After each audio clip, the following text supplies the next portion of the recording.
Bundok sa simoy at sa langit mong baghang, may nilang ang tula at awit sa paglayang minamahal.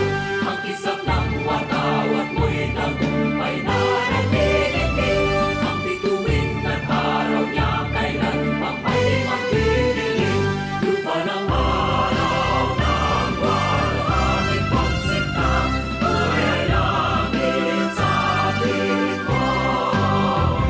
Aming ligaya na may mamapin, magmamatay ng dahil sa'yo.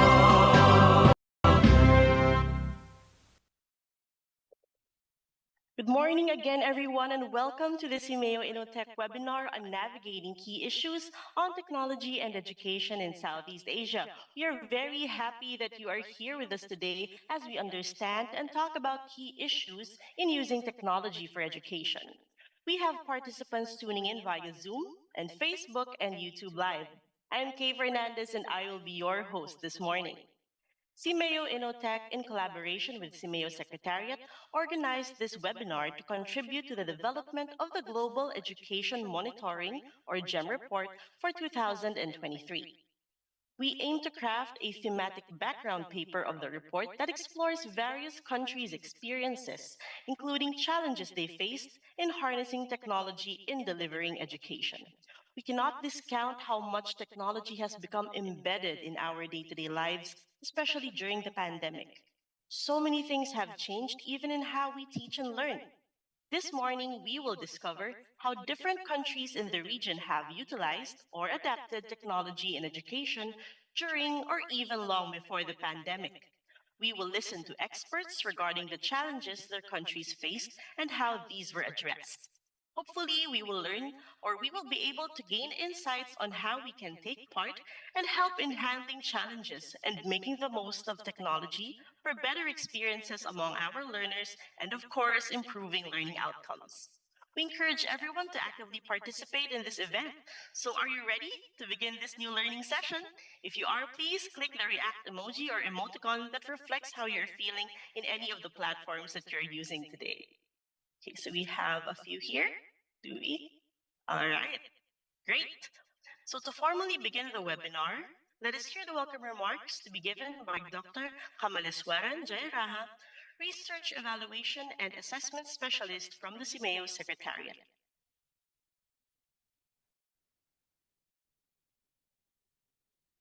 To the distinguished speakers and guests, policymakers, education leaders, change makers, participants, ladies and gentlemen, a warm greeting to all of you.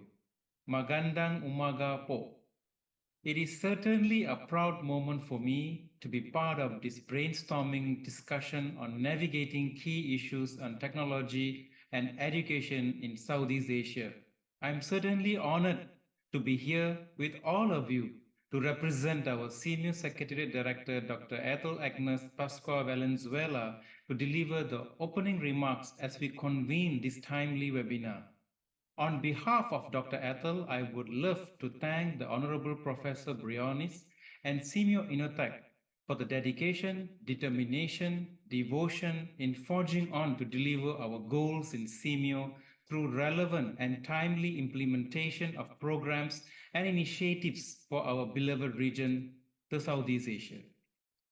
Through this webinar, we hope to discuss and unite visions on the key issues and challenges and corresponding response in technology and education in Southeast Asia. The understanding of these will provide inputs to the preparation and development of the Global Education Monitoring Report 2023, or also known as the 2023 GEM report. Well, what is the GEM report and what is its role play in technology and education, ladies and gentlemen? The 2023 GEM mainly reports on the progress made on each of the 10 Sustainable Development Goals, the SDG 4, and a thematic area which focuses on a key topic for the achievement of the SDG 4, decided upon the GEM Report's International Advisory Board. And subsequently, CMU Secretariat and CMU Innotech will look into 4 key issues related to technology and education, and the 4 issues are: the coherent, responsive, and relevant programs and policies on technology, the inequitable access to appropriate tools and equipment, the inadequate training on technology and pedagogy for the teachers and school heads, and of course, the lack of monitoring and evaluation for sustainable programs and policies. In short, in order to achieve some inputs and relevant outcomes, we are proud that Simeo Innotech has certainly taken this initiative, especially to convene the resource speakers to present and discuss the programs and policies regarding technology and education. In general, teacher and learner access to technological tools and equipment, capacity building initiatives for the teachers and school heads, monitoring and evaluation mechanisms or initiatives of related programs and policies. And also, in line to that, we also hope that this initiative will certainly provide insights, lessons learned, and experiences of the challenges encountered in implementing and promoting the use of technology in education, as well as, of course, the corresponding strategic responses in addressing these challenges. Ladies and gentlemen, and fellow audience, education technology generates passionate debate. Technology is evolving at a prompt speed. Those who lead technological developments are always a step ahead of those who can provide reflection and evaluation on their applications and negative consequences, and those who need to take relevant decisions on policies and regulation. Uncertainty over the direction of technology is taking fuels anxiety that most people will be left behind. Research on technology in education is complex as the technology itself. Time and time again, research has proven that the promise of education technology is not being realized to its fullest potential, dashing hopes of major impacts. And yet, research is certainly needed. Who stands to benefit from this early adoption of particular technology? Is it the expense of the common good? Are results influenced by commercial interests, indeed by those who created the technology? This is certainly not an easy task. Hence, I look forward for a productive discussion among the speakers and the audience for successful technology policies and programs that has helped strengthen the education systems and critical analysis of system-wide effects of technology in education. I would love to acknowledge and congratulate all the speakers who are in the forefront of our quest towards inclusive, equitable education and lifelong opportunities for all amid the changes in our society. We hope to adapt to new situations with open minds, with the eyes on the goal to reach the unreached and transform education, science, and culture in the region. Through strategic partnerships, capacity building, robust and responsive research, resource mobilization, communication and advocacy, and monitoring the evaluation, we provide and offer innovative ways to support our region. Our accomplishments are the reflections of the commitments and devotions towards the mission of succeeding the Global Education Monitoring Report and, of course, the international stage. Well, I thank you very much, and let us look forward for a certainly a productive and a meaningful webinar. Thank you, ladies and gentlemen, and back to you. Thank you very much, Dr. Jairaha, for the warm welcome and for giving us more information on the importance of the GEM report and today's extensive topic. May we remain determined and devoted in our commitments to support our learners within the region. All right, so now let us hear a message from the Simeo Inotech Director, Dr. Leonor Magtolis Briones. Simeo Inotech welcomes each and every participant to this webinar on navigating key issues in technology and education in Southeast Asia. These countries are the Philippines, Thailand, Cambodia, and Vietnam. We have carefully prepared the curriculum for this webinar, and we have distinguished speakers who are very conversant with our topic this morning to make presentations and their perspectives on technology and education. These are Mr.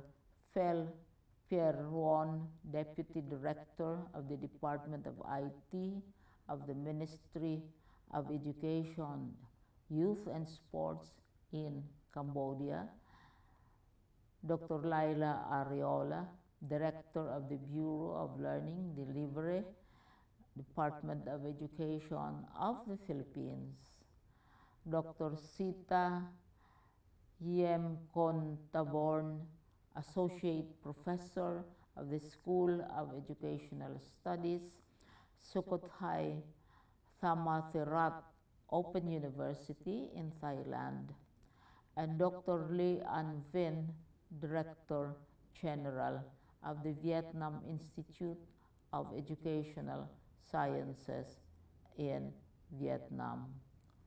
Their presentations will be followed by open discussion, which will be facilitated and synthesized by Ms. Maria Regina Corazon Sibal.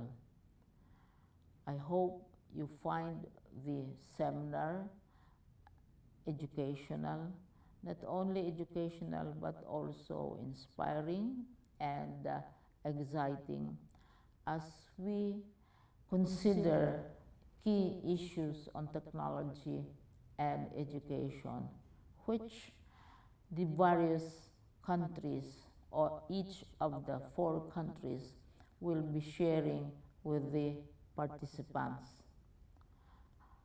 I look forward to wonderful feedback from each and every one of you, and I hope you will leave the seminar with more knowledge and with better appreciation of how technology and education in our region in Southeast Asia interact with each other. Have a good webinar. Thank you. Thank you very much, Director Briones. Indeed, may we have wonderful feedback after today's discussion.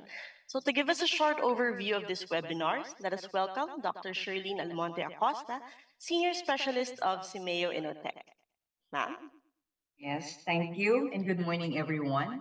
So, in this webinar, I think it's already mentioned by Dr. Briones, but to reiterate our we will be hearing from our resource persons from Cambodia, Philippines, Thailand, and Vietnam, who will present and discuss challenges and country responses in relation to formulation and implementation of policies and programs regarding technology and education, teachers and learner access to technological tools and equipment, capacity building initiative for teachers and school heads, and lastly, on monitoring and evaluation mechanism initiatives or related programs and policies. So again, we will hear presentations from our country experts. Then after that, it will be followed by open discussion, after which we will hear a brief synthesis from Ms. Reg Sibal. And the synthesis will be based on the insights of country experts and at the same time, your insights upon understanding the different sharing of the resource person. So as mentioned already, um, earlier, this webinar will rather intends to contribute in developing an important chapter in UNESCO Global Education Report 2023. So the insights and sharings of the resource person and of course the sharing of the audience will become part of the chapter and hopefully be able to inform policymakers, educators, learners, and even education partners about the experiences in using technology in education and what we are doing for our learners. So with that, thank you once again, and we hope you will learn a lot from this activity. Good day. Thank you very much, Dr. Acosta, for the overview of today's event. So, before we proceed to the next part, let me remind everyone that if you have any questions or concerns, or you would like to share your thoughts or experiences, please use the chat box or comment section in whichever platform you are currently using. So, for Facebook and for YouTube, you may also put your thoughts in the comment section. So, we will try to answer your queries during the open discussion. Moving on, I am sure we are all eager to learn from our country experts. It's time to meet our resource speakers and facilitator. Our first presenter is Mr. Fel Ferun of Cambodia. He is the Deputy Director of the Department of Information and Technology of the Ministry of Education, Youth and Sport. Mr. Ferun graduated with a bachelor's degree in Management Information System. He's a teacher with a higher education degree in Informatics, Management and Leadership, and a master's degree in Computer Science and Information Technology. He's been working for 10 years on ICT related education projects, both for the education partners and the Ministry of Education, Youth and Sport. Currently, he is the Deputy Director, as mentioned earlier. His main duties are to assist in the development of related ICT regulatory frameworks, ICT curriculum and textbooks, digital content and platforms, ICT infrastructure, training, and the integration of ICT in the education system. Our next presenter is Dr. Laila P. Ariola, a Career Executive Service Officer and the current Director 4 of the Bureau of Learning Delivery of the Department of Education, or DepEd, in the Philippines. She has extensive background and experience in the field of education, having served DepEd for more than 35 years in various roles: a high school teacher, secondary school principal, education program supervisor, Assistant Schools Division Superintendent, and Officer in charge of the Office of the Schools Division Superintendent. Dr. Ariola is a graduate of Doctor of Philosophy in Educational Management, Master of Arts in Teaching, and Bachelor of Science in Secondary Education. Our third presenter is Dr. Sita of Thailand. Associate Professor Sita is currently a full-time lecturer in the School of Educational Studies, Sukhothai Thammasat Open University. Her expertise is in the field of teaching English to speakers of other languages, or TESOL, language learning and teaching, applied linguistics, and related topics. She is also recognized as a senior fellow of the Higher Education Academy from the United Kingdom Professional Standards Framework in Teaching and Learning Support. Our last presenter is Dr. Lean Vinh from Vietnam. Professor Lean Vinh is the Director General of Vietnam Institute of Educational Sciences and the Director of the National Center for Sustainable Development of General Education Quality. He got his Bachelor of Science in Math with honors and Computer Science from the University of New South Wales, and Master in Educational Policy and PhD in Mathematics at Harvard University. Before joining VNIES, he held several positions at University of Education, Vietnam National University, including Dean of Faculty of Teacher Education, Director of Center for Educational Researches and Applications, and the Principal of High School of Educational Sciences. Professor Le has published more than 70 papers at international journals, both in math and education, and led a research group at Vietnam Institute of Educational Sciences on developing Vietnam Educational Strategy Framework 2021 to 2030. Okay, there we have it. Now let's meet our facilitator. She is Miss Maria Regina Corazon Sevilla Sibal, who is a licensed professional teacher and an experienced senior school administrator with a history of working in instructional development and school management. Ms. Reg works actively towards her advocacies on education, peace, women and gender issues, literacy through storytelling, teacher training, and transformative leadership in schools. Ms. Reg is currently a senior advisor for the Philippine Fit for School program of German Development Agency, GISEC, actively working with DepEd for the Water Sanitation and Hygiene in Schools, or WINS program. She is also one of the conveners of Aral Pilipinas, a coalition of educators and education advocates for learning continuity and support of learners and education stakeholders.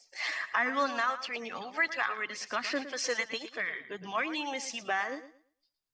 A pleasant morning to everyone, especially those who are listening in Facebook and in YouTube. So I know everybody is excited because right now we are going to talk about something very interesting. In fact, we're in ICT in education, and we are using a platform that is particularly for ICT. We'll not keep you any longer. Let's first hear from our first speaker, Mr. Fel Ferrao of Cambodia. Sir Fel.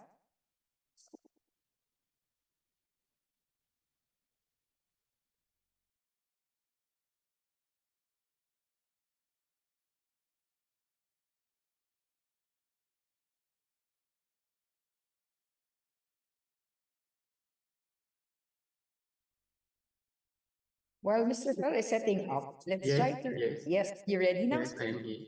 Yes. So let's try to hear first from our first country presentation from Cambodia, the status of technology and education.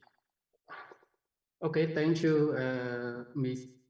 Sibel, the facilitators, Ms. Ellen for the host, and also thank to Dr.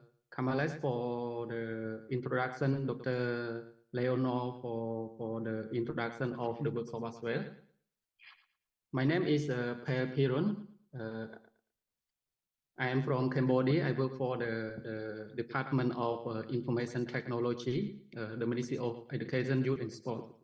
And today it is my great honor for presenting the status of technology in education in Cambodia. And I will go briefly through my presentation, and I hope that it will give you more picture and understanding of the ICT situation in Cambodia through my presentation. So this is the brief number of the ICT situation in Cambodia. As maybe you already know that Cambodia, we have about 16 million people. And the total number of children at school in general education, it is about 3.5 million children. And we have the total number about 84,000 teachers. And the national budget for education is about 18.5% of the national budget. And beside that, the internet user in Cambodia, it is about 8 billion people. That is more than 50% of the total population. And most of them, the social media user, that is about 12 million. It is, as you can see, we have only 8 million internet users, but social media are more than the number of internet users. And we have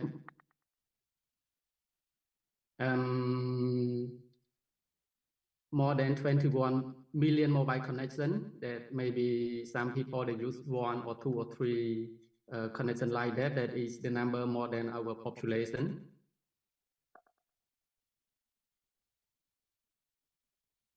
And the school years, the year of school, I think Asian country member, we almost have the same year of schooling. For Cambodia, we have 3 years for kindergarten and 12 years for general education, and over 16 years old student for higher education.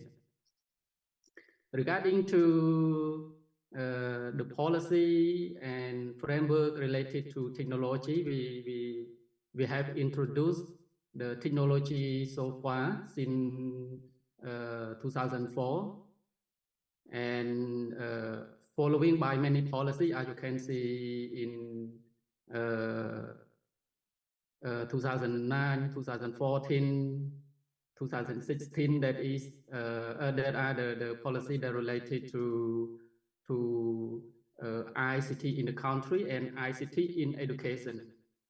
And finally, the last recent year, the Cambodia just redevelop the new policy in order to adapt to the rapid change of technology. As you already aware that the COVID-19, everything has been changed. So the latest policy in 2021 about the digital economy and society policy framework that aim to promote the digital adoption and transformation in social actors.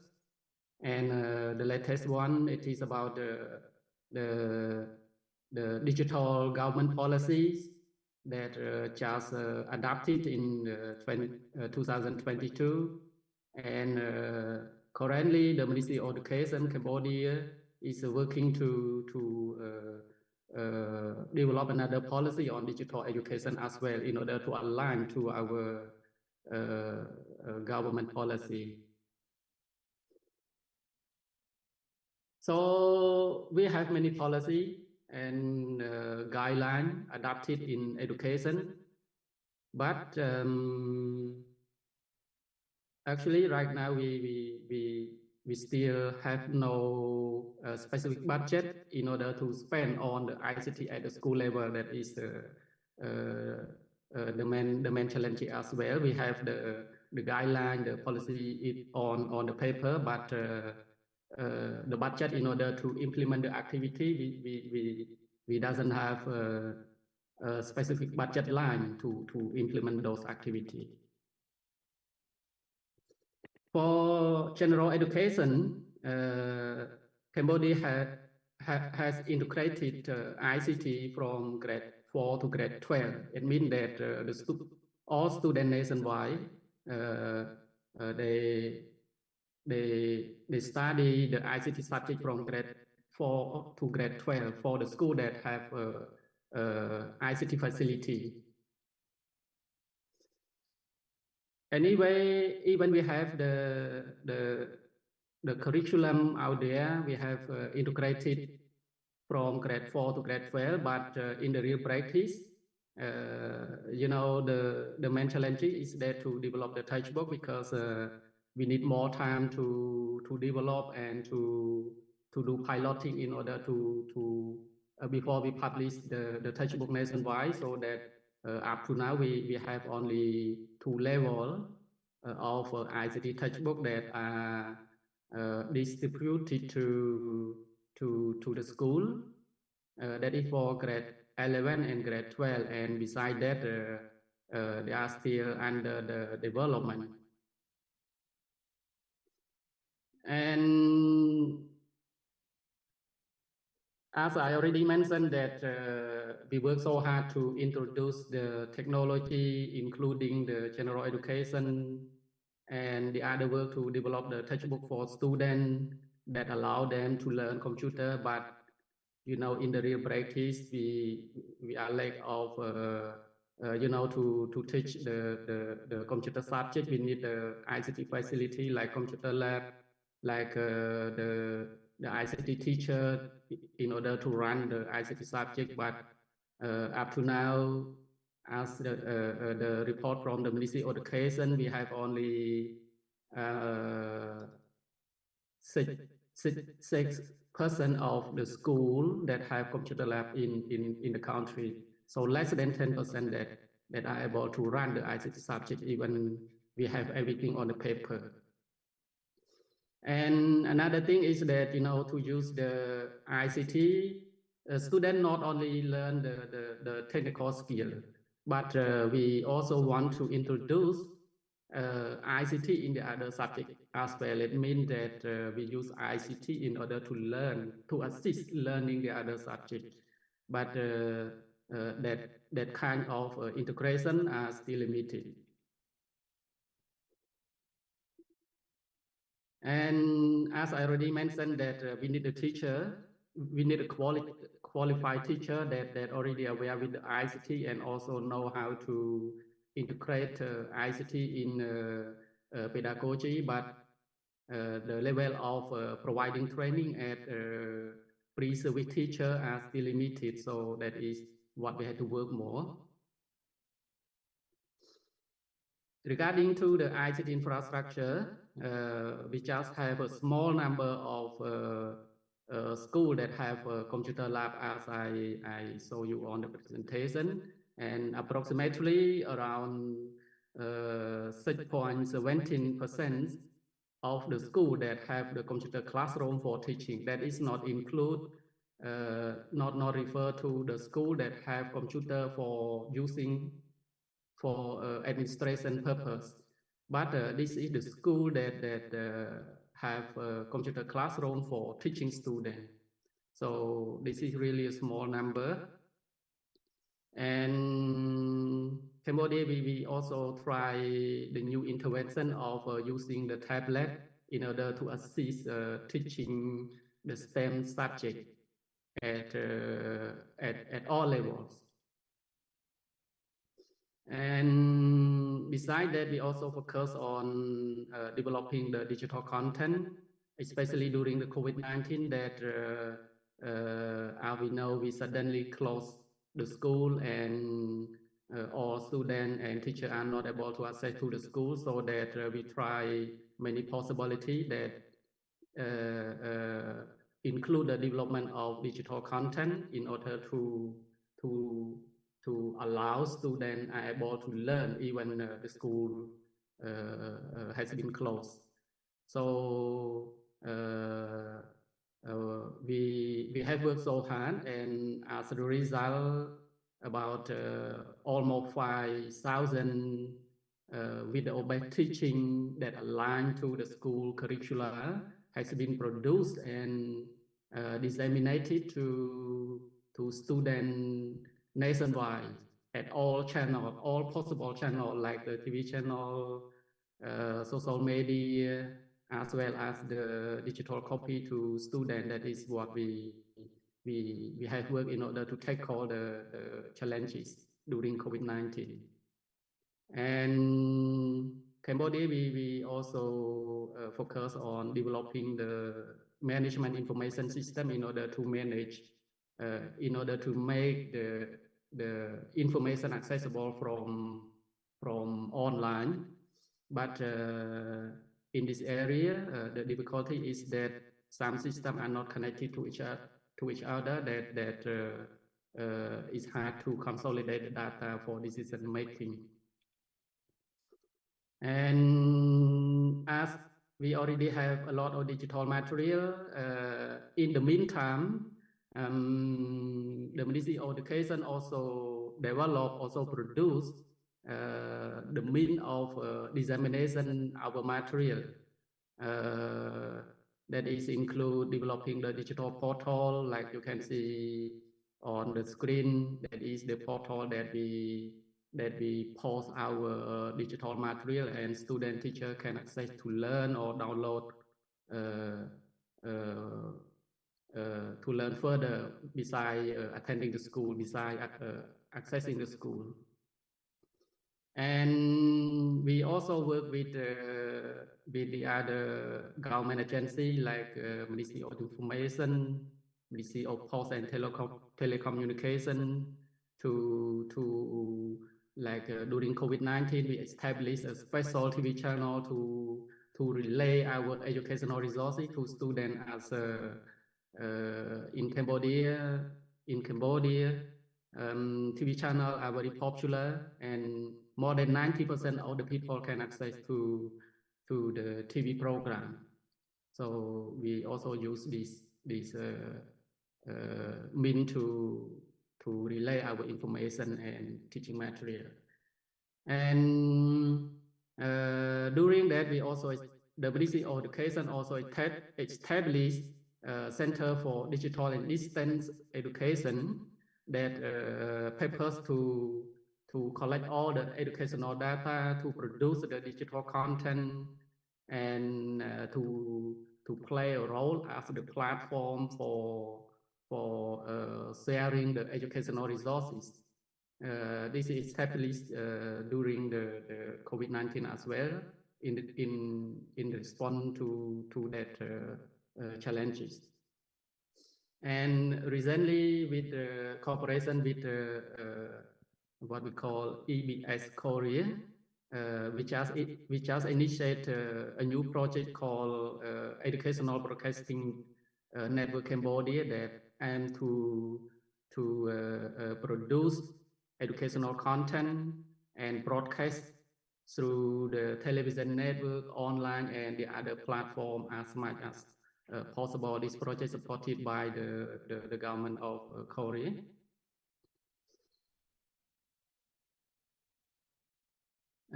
We have worked a lot, and anyway, there are many challenges that we face, and that is what we have to work more in order to tackle those difficulties, as we lack of computer and other digital devices. That is the mean for students to access to the ICT.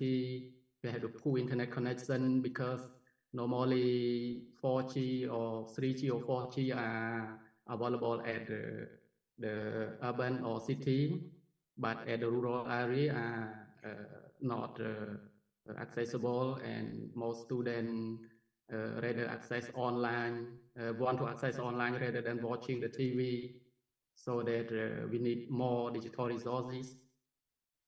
And for teacher education, we already integrate ICT at the general education level, but we also need to teach our teacher to be able to teach the student. So at all levels of teacher education, we have introduced the basic ICT literacy for primary school teacher. We also introduce the ICT subject matter at lower secondary school teacher and upper secondary school teacher.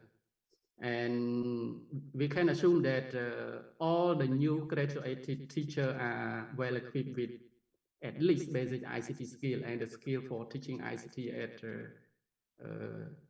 school at all level. But the challenge is that the old teacher that we are hard to access to them.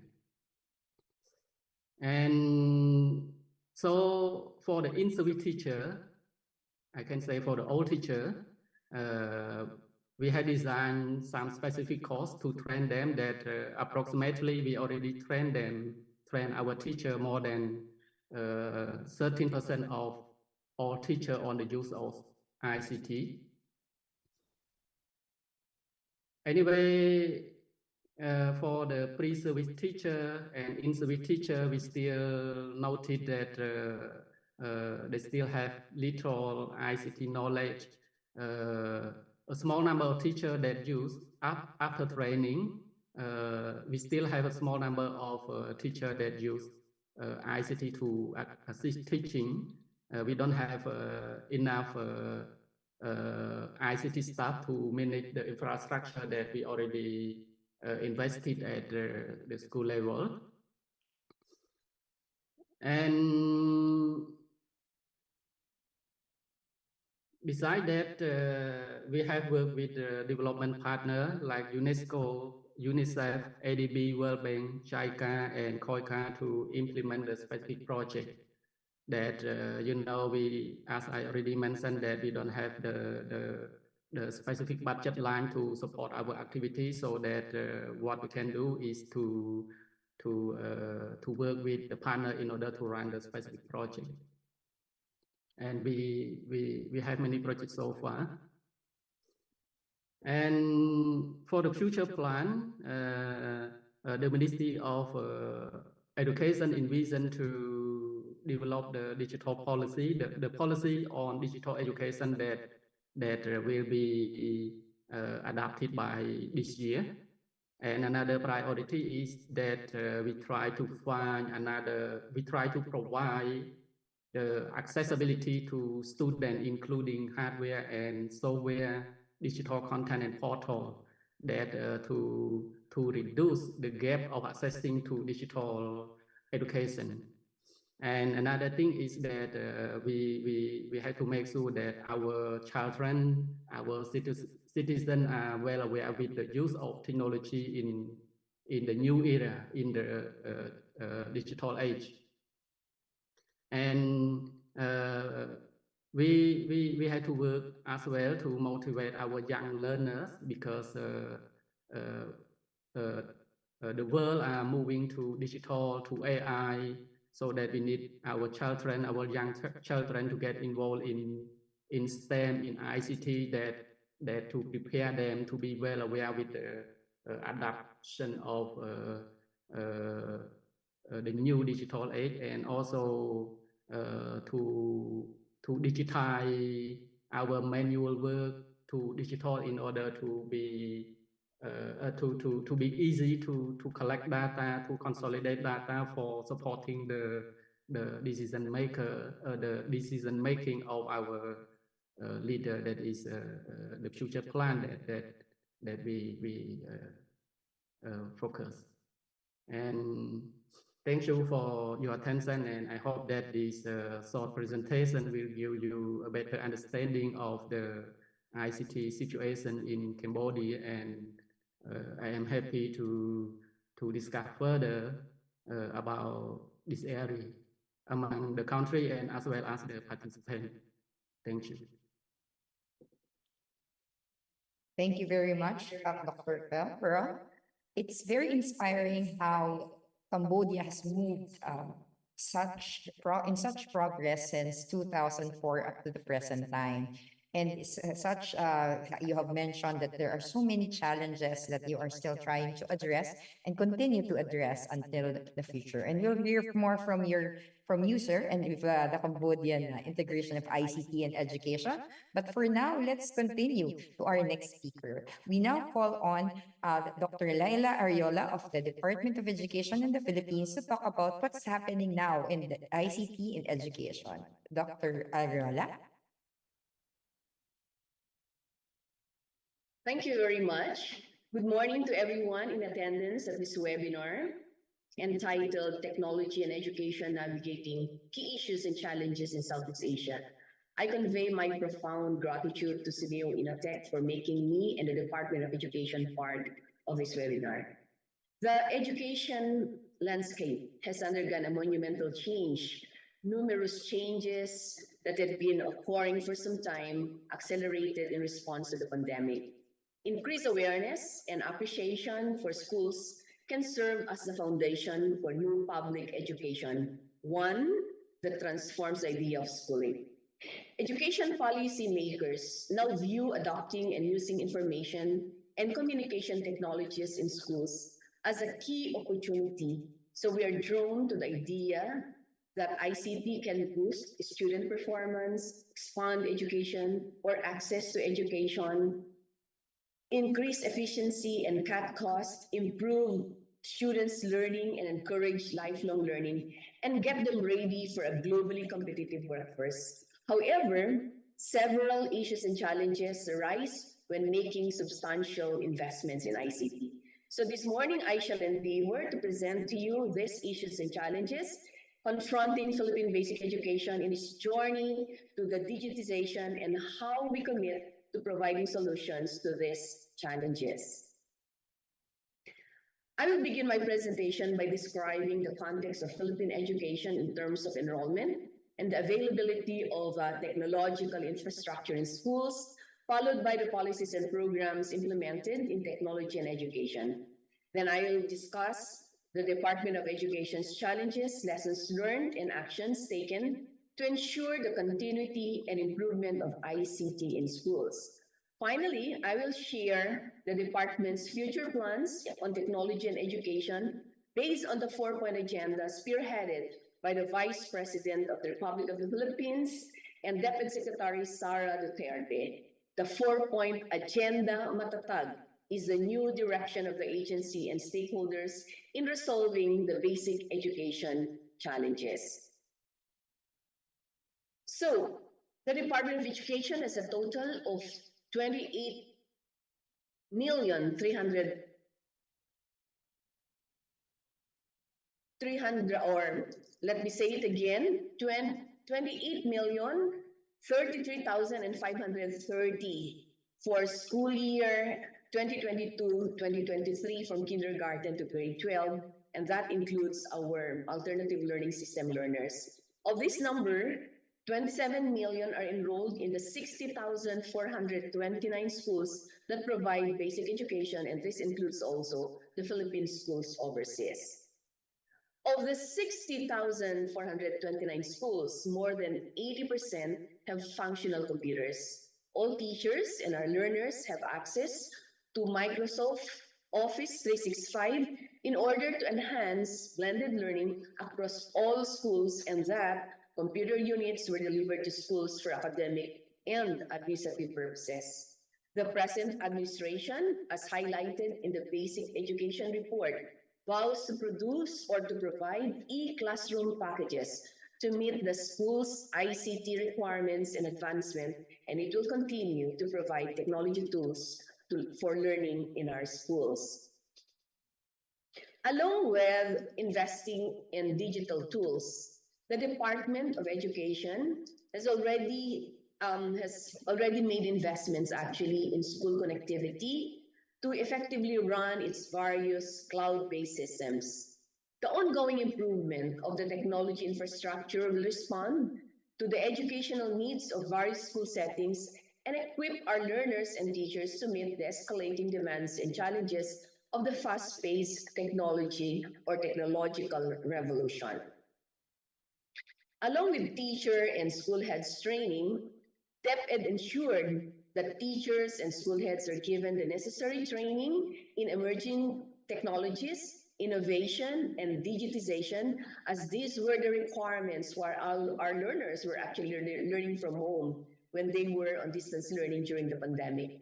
The trainings were conducted by the Curriculum and Teaching Strand, which includes the Bureau of Learning Delivery, the Education Technology Unit, and of course, the National Educators Academy of the Philippines. In fact, NAYAP has established the Professional Development Learning Management System to ensure that teachers as well as instructional leaders are trained. And this LMS is actually widely used to monitor and evaluate progress of the 514,659 teachers who received training at the national level during the pandemic. Now I'll present to you the policies and programs of the Department of Education, and starting off with the policies in place to support technology and education, I'd like to mention first that we have the Basic Education Development Plan 2030, which was actually developed during the time of our beloved former Secretary, Professor Emeritus Leonor Magdolis Briones. And this includes, among others, the alignment of resource provision with key stage standards through the development of guidelines on the use or safe use of technology in the teaching and learning process, and strengthening the competence of teachers and our instructional leaders. The second one is that we have come up with a basic education monitoring and evaluation framework with the program management information system, and this is actually a mechanism in monitoring, and this is currently the official source of data of our programs, projects, and activities from planning to implementation. And then importantly, we have the DepEd computerization program that's in place. And through this program and the combined efforts of other government agencies and private sectors, 5,409 public secondary schools have been provided with at least one computer laboratory each. The objectives of this DepEd computerization program are as follows. One is to provide computer laboratory packages to secondary schools. Another one is to provide e-classroom packages also to elementary schools. And then it intends also to provide laptop units to mobile teachers.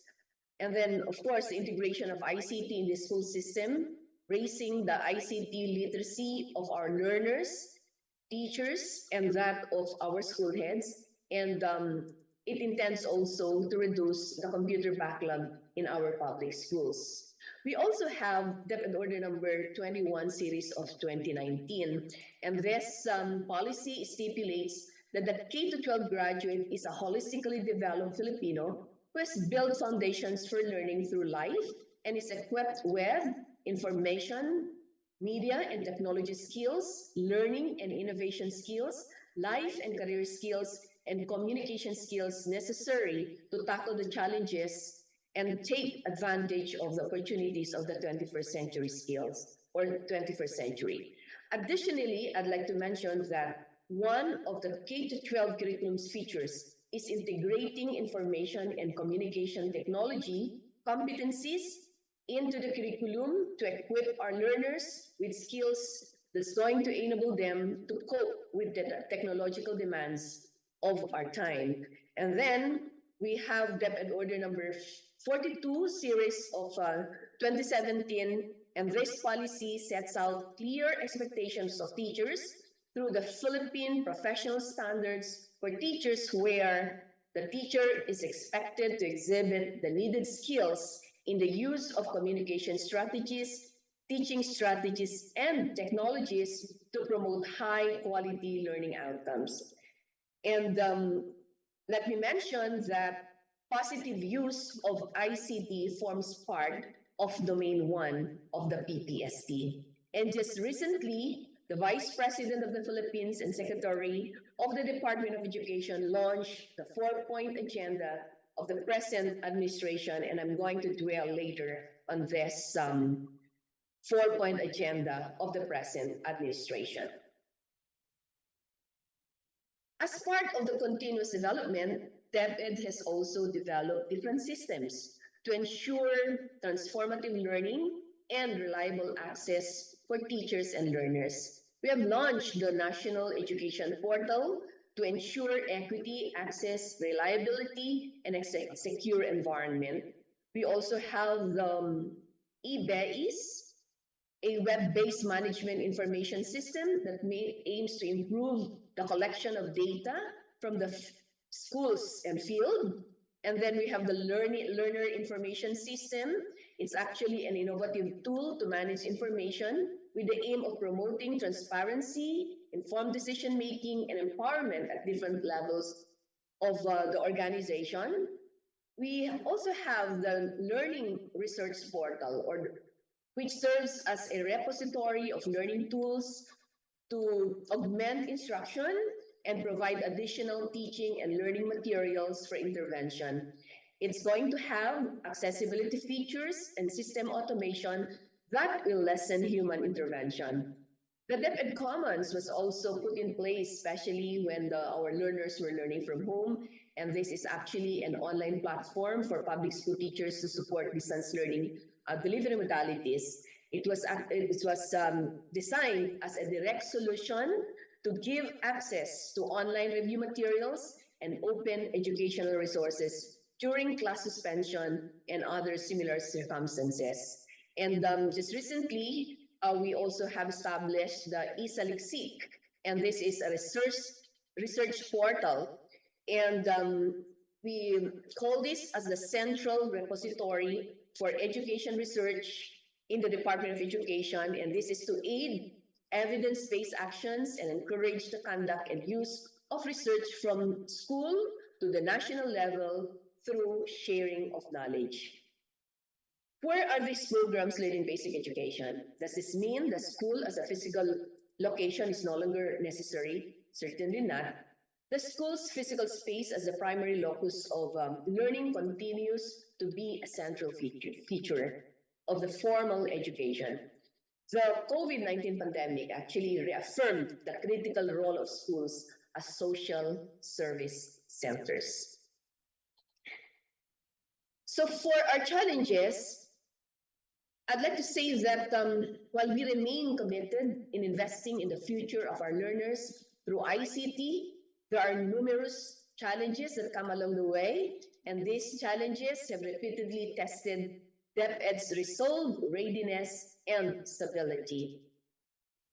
So Technology, even before the pandemic, is one of the critical factors in shaping the educational landscape in general. Such requires increased levels of technology in schools, from providing hardware and acquiring new technology equipment and new technologies, ensuring stable internet connectivity, to incorporating and integrating educational tools in teaching learning. This requires adequate funding, not only for the procurement and maintenance of technology equipment and technologies, but also to capacitate our teachers and that of our learners and all instructional leaders. Funding is still a critical factor in the digital divide between the haves and the have-nots.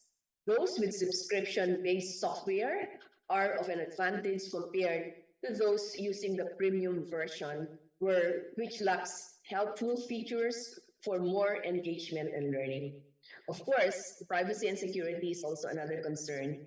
Protecting learners' data and ensuring that technology is used in a secure manner is a concern. So, failure of the government and, of course, educational institutions to prioritize privacy and security makes end users, especially our school age children, susceptible to cyber trolls and attacks.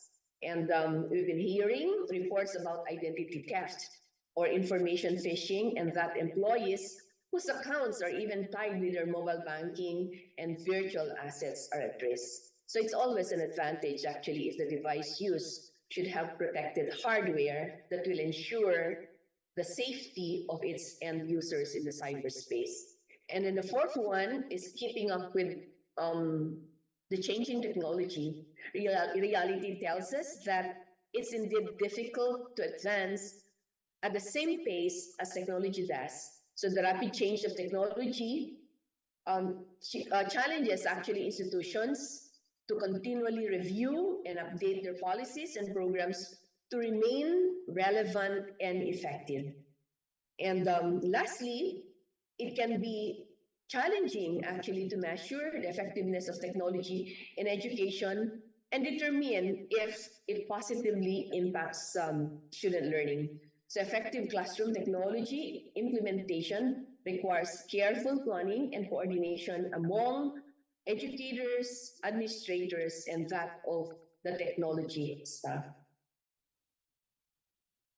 On screen are concerns that need to be addressed through the issuance of policies on the effective use of technology in the classroom for teachers to be more adept in using technology in the classroom, where learners become more focused and engaged in the learning process, where learners are engaged to actively participate and learn to work collaboratively even in the virtual space, where learners develop critical problem solving and independent study skills, and where learners, as well as teachers, acquire other soft skills like adaptability, creativity, and that of innovation. In a study entitled Challenges and Solutions when Using Technologies in the Classroom conducted by Amy M. Johnson and others of Arizona State University, the recommendations included, among others, the need to address access constraints, were indeed challenge on issues of insufficiency of equipment and stable internet connectivity. Indeed, if teachers and even learners do not possess adequate digital resources, the implementation of educational technology is not feasible. One of the biggest obstacles to the development of digital abilities of learners is the limited accessibility of technical tools and infrastructure, as well as adequate amount of quality of digital training in school. Our learners require more practice time, better access to technology resources and ICT infrastructure, more qualified teachers, and more robust parental supervision to improve their digital literacy in school. Similarly, teachers and instructional leaders are also faced with challenges in both access and support constraints. Many schools and educational institutions have limited resources, which can make it difficult to provide comprehensive training for teachers and that of school heads. teachers and school heads are often so busy that they don't really have so much time for training. And then some training programs may not even be relevant to the specific needs of teachers and school heads, making it difficult to apply the training to their daily work. And then limited access is also another concern, most especially in remote and the underserved areas. We still have teachers who are resistant to change. They're not really open to new teaching methods and approaches, especially those that involve ICT in teaching learning. And then unfortunately, we still have teachers and school heads who do not have the support they need to implement new teaching methods and approaches, which can make it difficult to sustain the training in a long term. And then still, lack of funding is a concern. And then the last one is without proper evaluation, it can be difficult to determine the effectiveness of training programs and make necessary adjustments. And for our challenges on monitoring and evaluation, ensuring that accurate and reliable data is collected and managed in a timely manner can be actually a challenge. And that there may be potential bias in the design, implementation, or analysis of monitoring and evaluation study. For resources, that adequate resources, including funding and staff, may be needed to effectively implement monitoring and evaluation. And then we've got to ensure that all relevant stakeholders are engaged and involved in the monitoring and evaluation process. And we see this very important for its success. But of course, this is going to entail a lot of collaborative efforts with them. It may also be difficult to ensure that the benefits of the program of project will be sustained over the long term. And then different organizations and countries may have different standards and guidelines for monitoring and evaluation that can make it difficult to compare and learn from the different studies. So, what are our actions to address and mitigate the issues and concerns?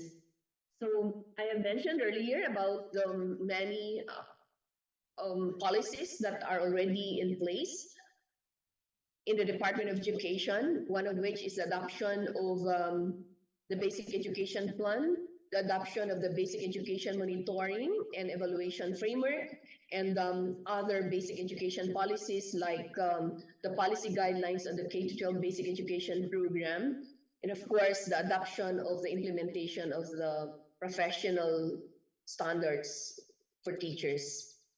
And the latest that I failed to include here is, of course, the 4-point agenda of the present administration and DepEd Order number 78, which is the provision of, or which is the DepEd computerization program.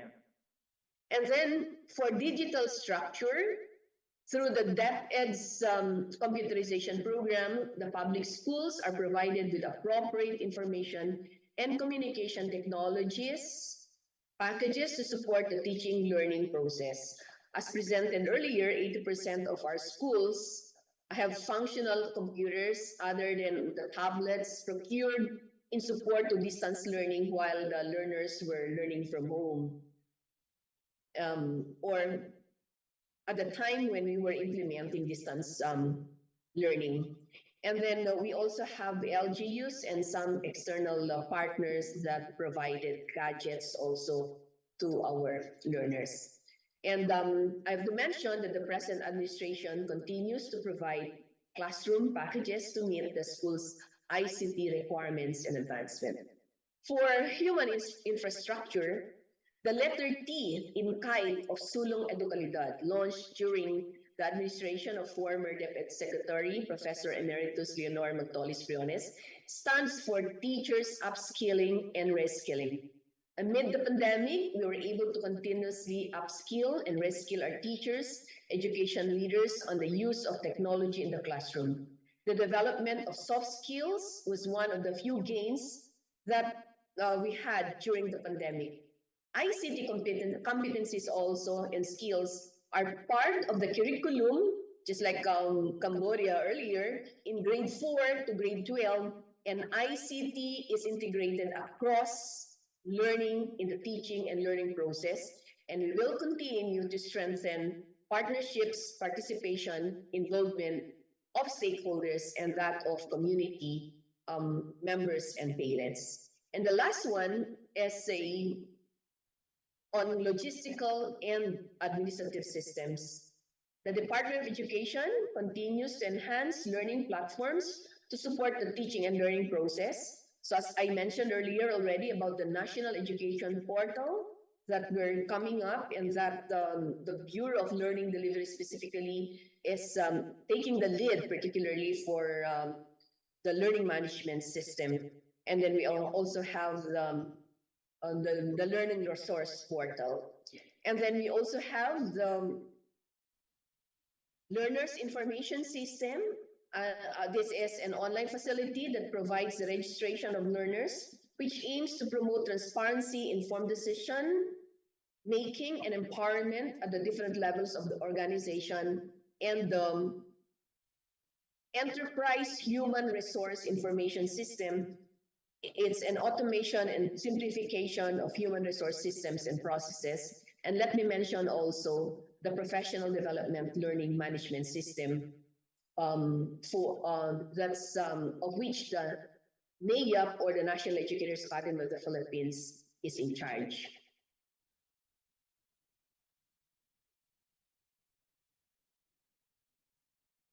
Anchored on the Basic Education Development Plan 2030, may we have the next slide, please?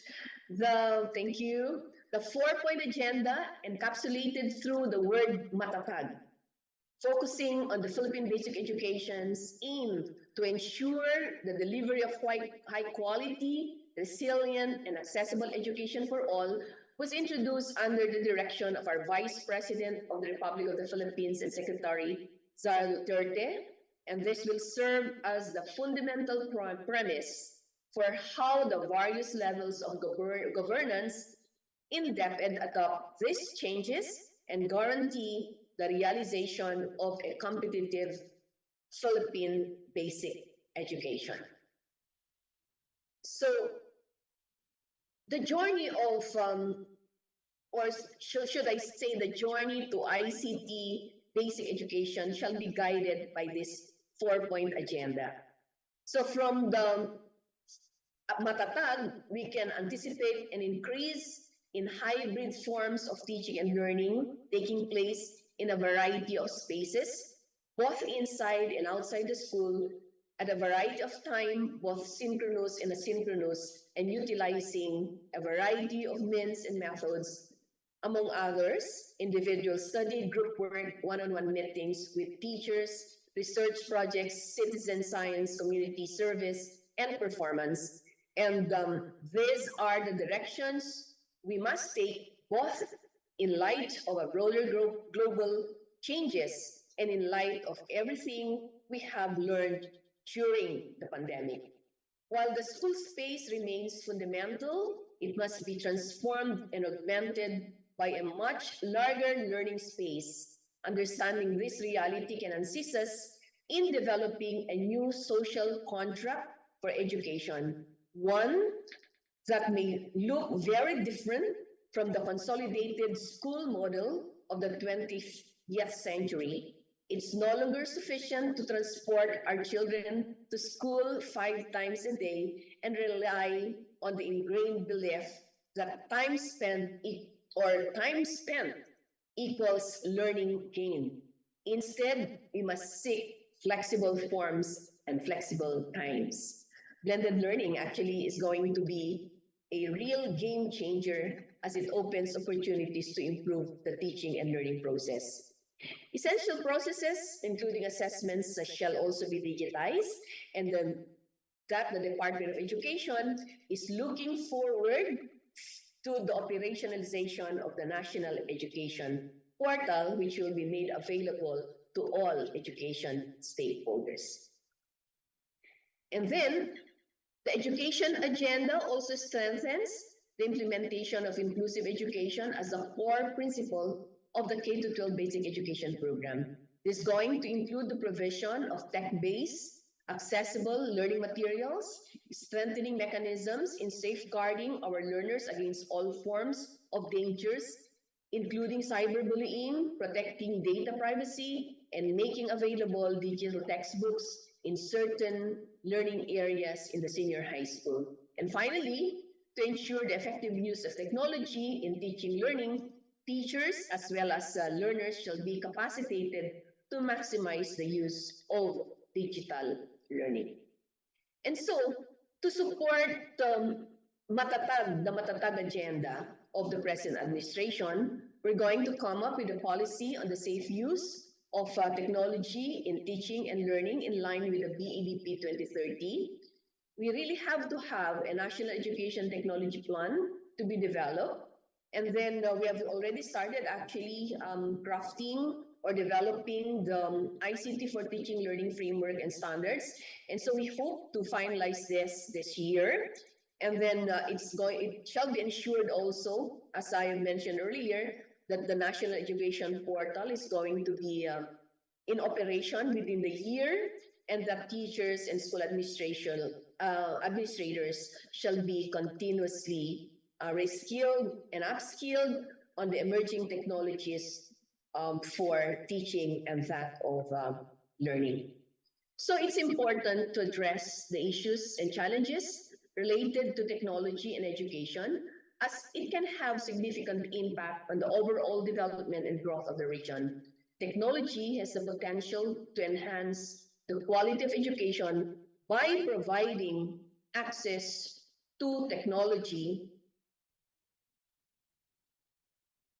and of course should I say to digital resources and opportunities. When technology is effectively integrated in education, it can certainly improve student engagement, increase access to education, and bridge the digital divide. Likewise, it will prepare learners for the digital economy and future job opportunities towards a future-ready workforce and techno-entrepreneurship. And lastly, in Southeast Asia, where the majority of the population is young, investing in education and technology can have a great impact on the future of the region. It can help build a skilled workforce and increase economic productivity. By addressing these issues and challenges, countries can improve the quality of education and better prepare the citizens for the future. So still, it's important to note that technology is a means to an end and not an end in itself. So the promise of educational technology lies in what educators do with it and how it is used to best support the learner's needs. And finally, in order to keep up with the future of technology, we must all be willing to challenge the status quo and change our old mindset into an open one towards innovation. With that, I say thank you very much and good morning once again. Thank you very much, Dr. Laila. You truly have shown us or walked us through the developments in the Philippine education system, and it truly has gone far from being just integrated and using it for administrative and also teaching purposes. To learn more about the Philippines ICT in education in a bit. But for now, let's now call our next speaker. So if you have been excited to hear about Cambodia and Philippines, perhaps we'll also learn a lot from the experience of Thailand. So now we call on Dr. Sita.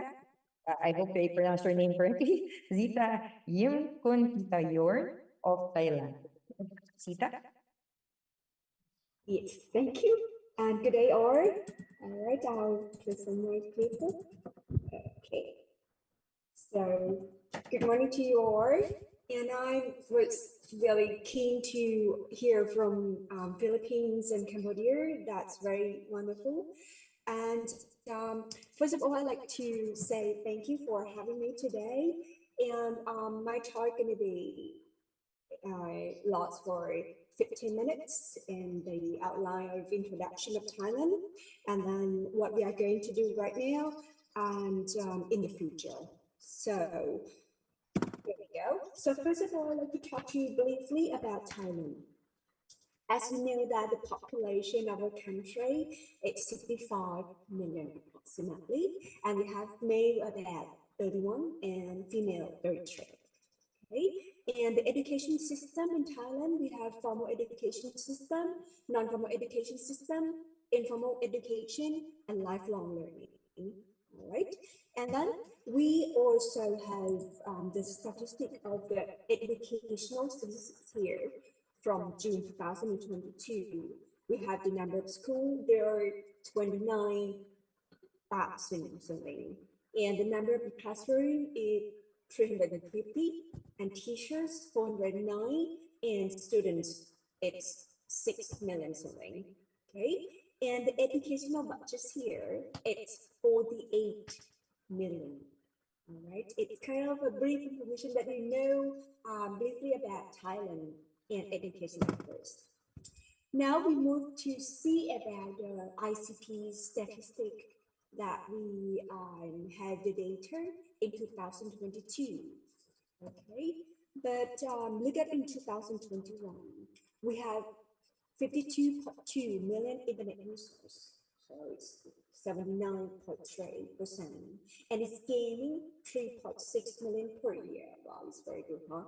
And internet usage statistic per day, they use about 7 hours and 4 minutes. Okay, how about you guys?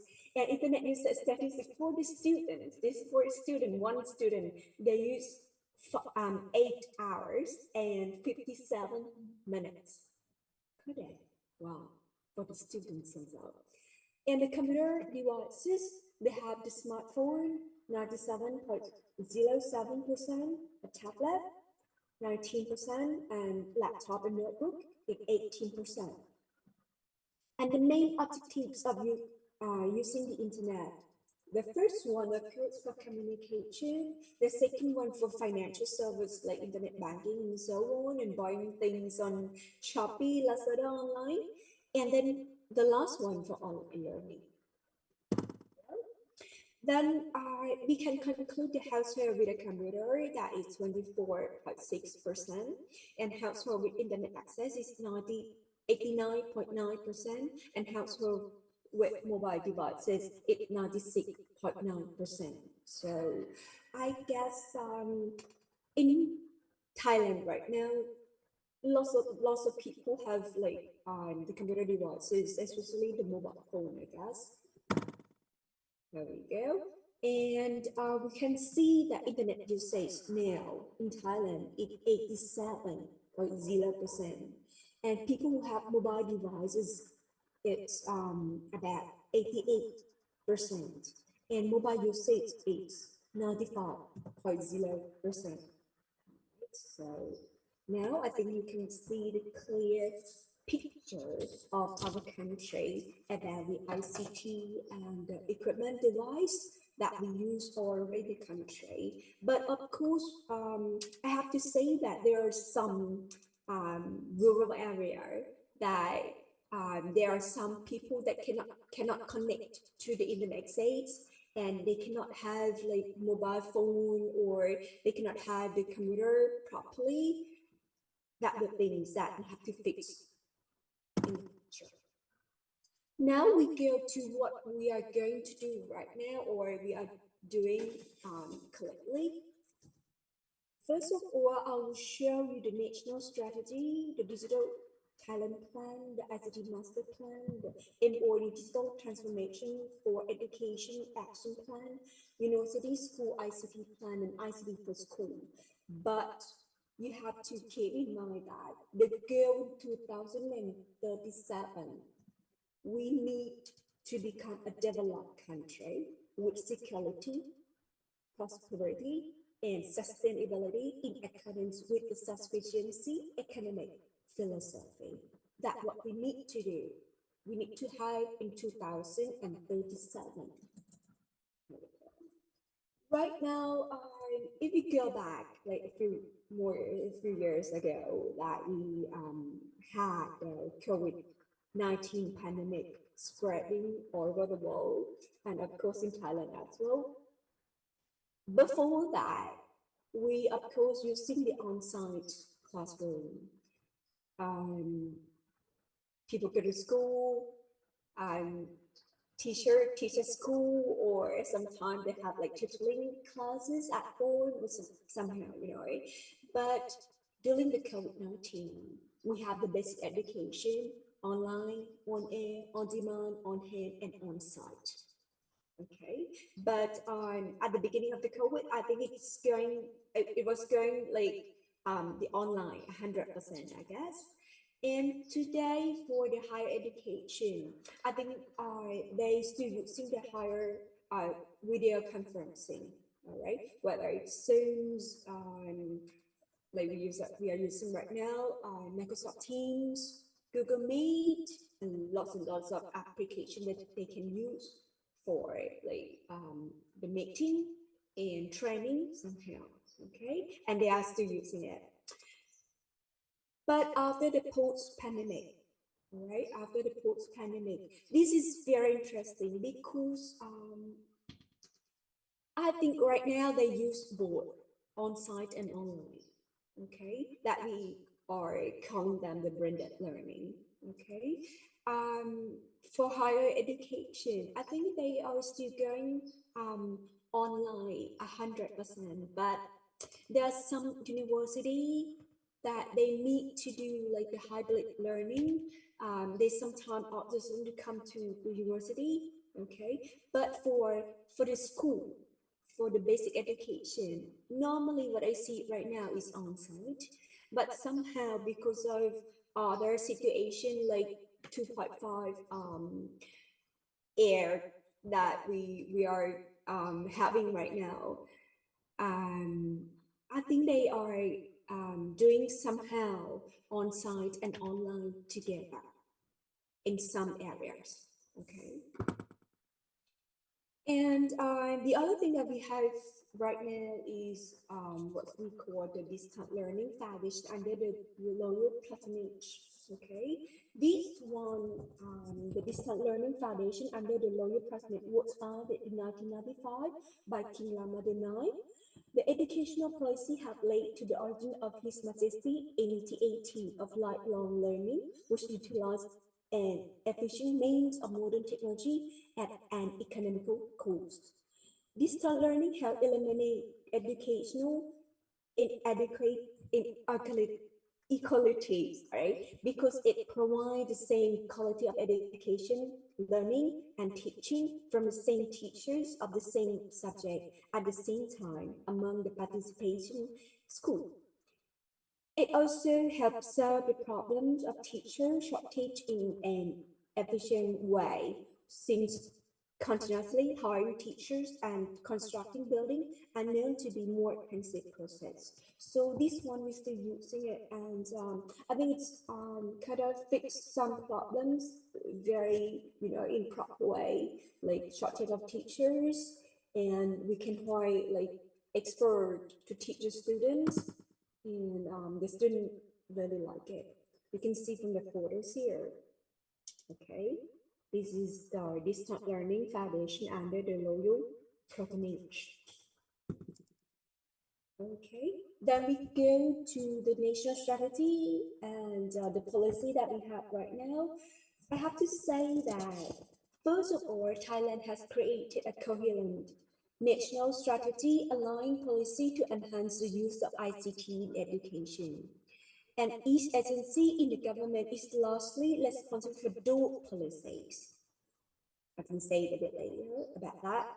And it has also made significant efforts to improve the ICT skill of both teachers and students through government-initiated programs, as well as public-private partnerships and ICT initiative and at girls' school and advantage students. So I can say that fortunately in Thailand, we have the collaboration of both public and private partnerships, and they can help each other to support and enhance the learning and teaching in school, of course, in higher education.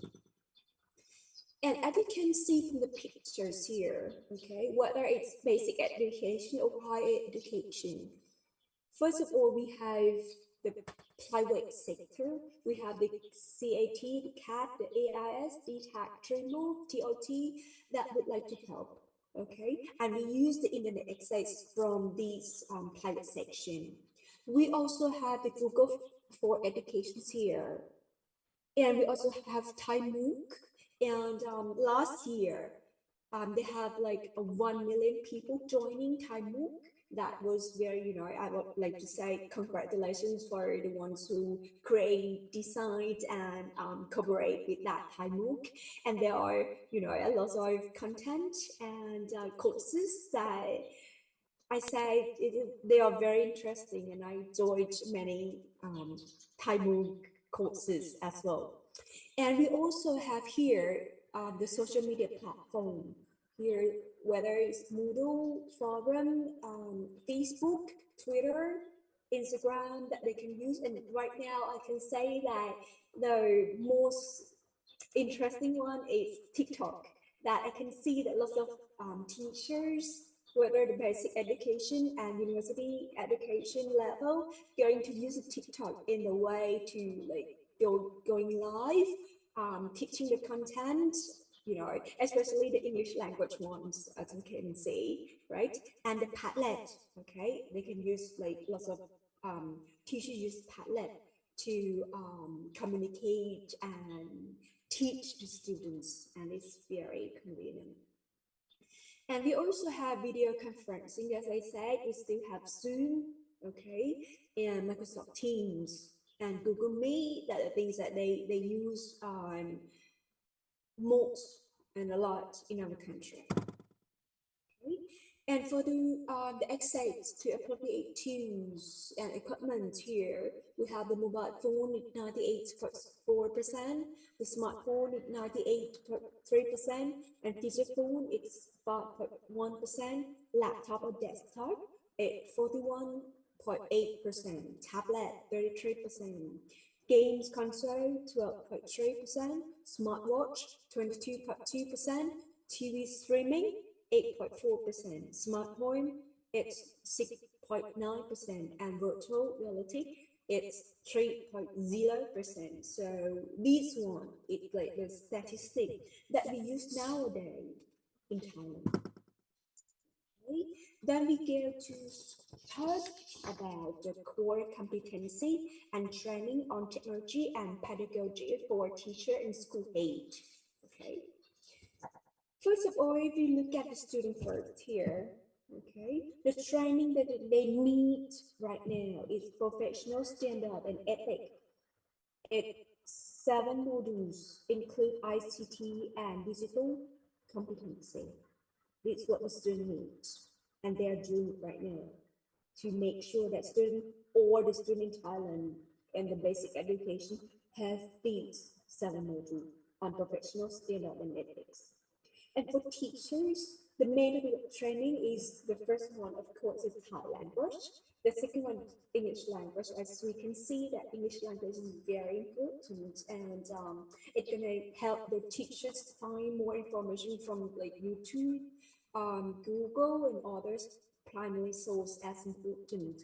And other major according to the teachers, like teacher on science, the major is going to be science, and the majors on other, like me, English language is going to be English teaching things.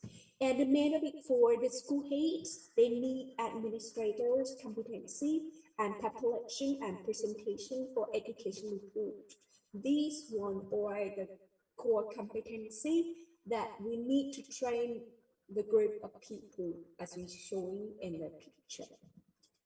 For the method, I think right now, as I said earlier, that they use the hybrid.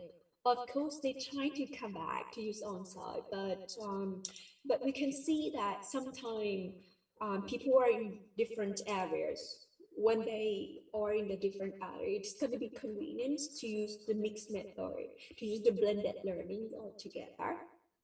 And for the organization, sometimes it's the government office, sometimes it's business company, and sometimes it's in-house training. Like lots and lots of university, they ask other experts to come to the university and teach. Okay, so it's in-house training, and as well as the basic education. So they hire the expert from university to teach teachers in each university, like in the meeting in-house training, and the budget here. Okay, so if it's the government is free, for the business company, it we have to pay something. Okay, to pay something, but we have to make sure that it's not um, going overpriced. And then for later, we also have the MOU. Okay, to exchange things. And here, when we talk about the priority of the government, of the Ministry of Education, educational service area, and school aid, you can see here, for the government, what they did is to determine policy to support people at all level of education system and evaluate the public service of each agency in the government. And for the Ministry of Education, they determine action plans for all levels of the education system, determine the policy to support the education, and to monitor and evaluate educational service area. That's what they did. And for educational service area, they monitor and evaluate schools and allocate resources for education. And for school aid, they evaluate and determine pay rises and evaluate the employee individual performance in three criteria here. First one, instruction skills and student learning achievement and academic quality excellence assessment. This was what they are doing right now, and I think it's very important that they know the roles. Okay, and as I said earlier, that they divide their roles and duty quite separately. Okay, so they know themselves and they know what they are doing. Now I'd like to go to the future plan. Okay, so as I say that the future plan in the future, we have the goal in 2037. Okay, and a developed country with security, prosperity, and sustainability in accordance with the sufficiency academic philosophy. That's what we need to do, strongly. Okay, so what we need right now to create national security for public content, enhance different capacity to promote constant economic development, and promote multidimensional human capital development for righteous, skillful, and quality citizens, and broaden opportunities and promote equality in society. Then improve quality of life based on green growth. And the last one, reform government administration with a focus on public interest. So this is quite a big thing in Thailand, that is like a hopping to things, but we know that we can do it. As I say, that we have like a cooperation with both private and public sectors that we like to help each other. Okay. So please support Thailand when we see here. All right, and I also like to talk a little bit on the 20-year Thailand digital landscapes that we're going to do. Okay, we divided in four phases. The first phase is digital foundations. So we invest and build digital foundation. That the first phase. I think it's now, here and now. Okay, and the second one, we need it 5 years. So it digital Thailand inclusion. So we ensure everyone can reap the benefits of digital technologies. Right. We are going between thread 1 and thread 2 right now. And then thread 3, we have the digital Thailand 2, the full transformation. We like to drive the country with digital technology and innovation. This is what we're trying to do in the near future. Okay. Right. And phase 4 is global digital leadership. So we lead the digital technology and innovation, so becoming a developed country. So that's what we really strongly trust that it's going to happen in the future. Okay, so when it comes to implementation, there are challenges and limitations found in different contexts of each school in Thailand, basing on the regional area, urban and rural area, and the access to infrastructure that UNESCO in 2016 and still do right now in 2023. According to the report of UNESCO in 2016, some policy issues to accept in school in some area of the country are said. The first policy issue, number one, is Thailand lacks the infrastructure to support effective ICT use in schools. And policy issue 2, digital learning material are not yet fully incorporated into the basic education system. Policy issue 3, teachers need more confidence and capacity to use ICT effectively in this classroom. Okay, this one is very important. I think it's going to be the questions answer in other sections as well. And the policy issue 4, Thailand lacks adequate capacity to monitor and accept ICT use in school. So to develop the quality of the school heads and teacher education employee to enhance school management capacity. So this one is very important. I think this is the love idea of Thailand, okay, about the briefly introduction of Thailand and what we are doing right now, the problem that we challenge, and the things that we are doing, like the distance learning, TV that we show for the students, and the future plans that we need to go there. We need to be there in 2037. Okay, so if you have any questions, so we can discuss it later in the discussions, an open discussion later. Thank you very much.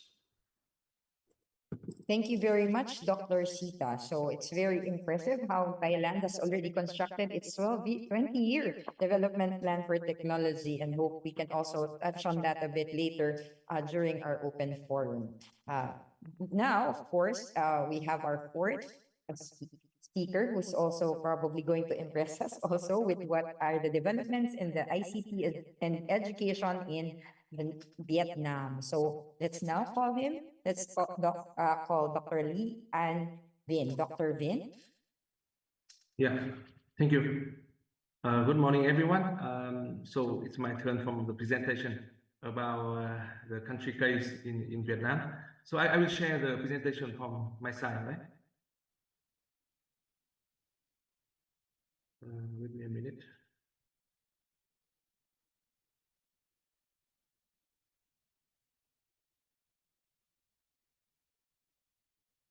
Okay. Can you see the screen now?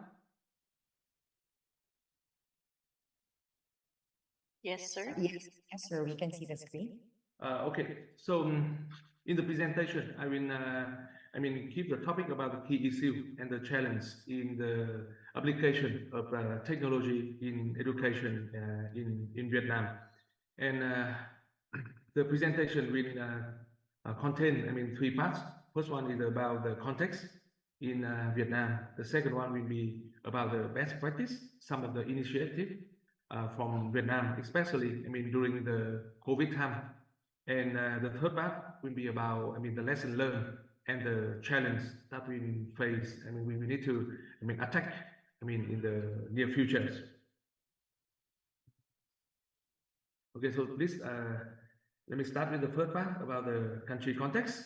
So I would like to look at Vietnam education, I mean, through the lens of the SDG 4 to ensure the inclusive and equitable quality education and promote lifelong learning opportunities for all.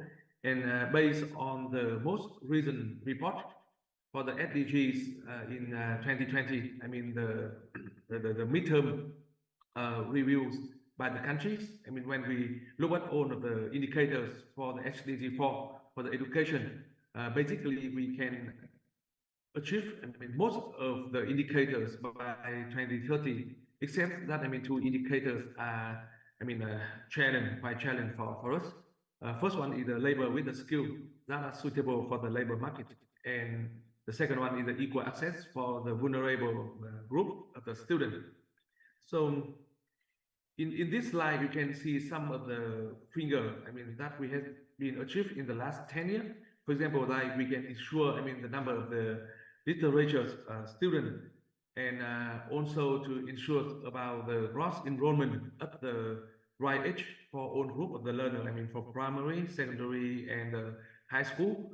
We achieved the universal education for the preschool in 2017, and most of the teachers in Vietnam are met with the national standard.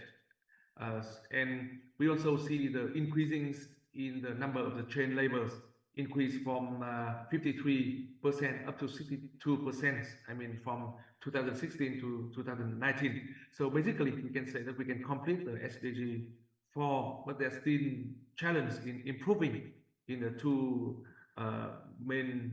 domains: quality of the human resource to meet the requirement of the labor market in the context of the digital transformation. And the second one will be for the most disadvantaged group, most vulnerable group.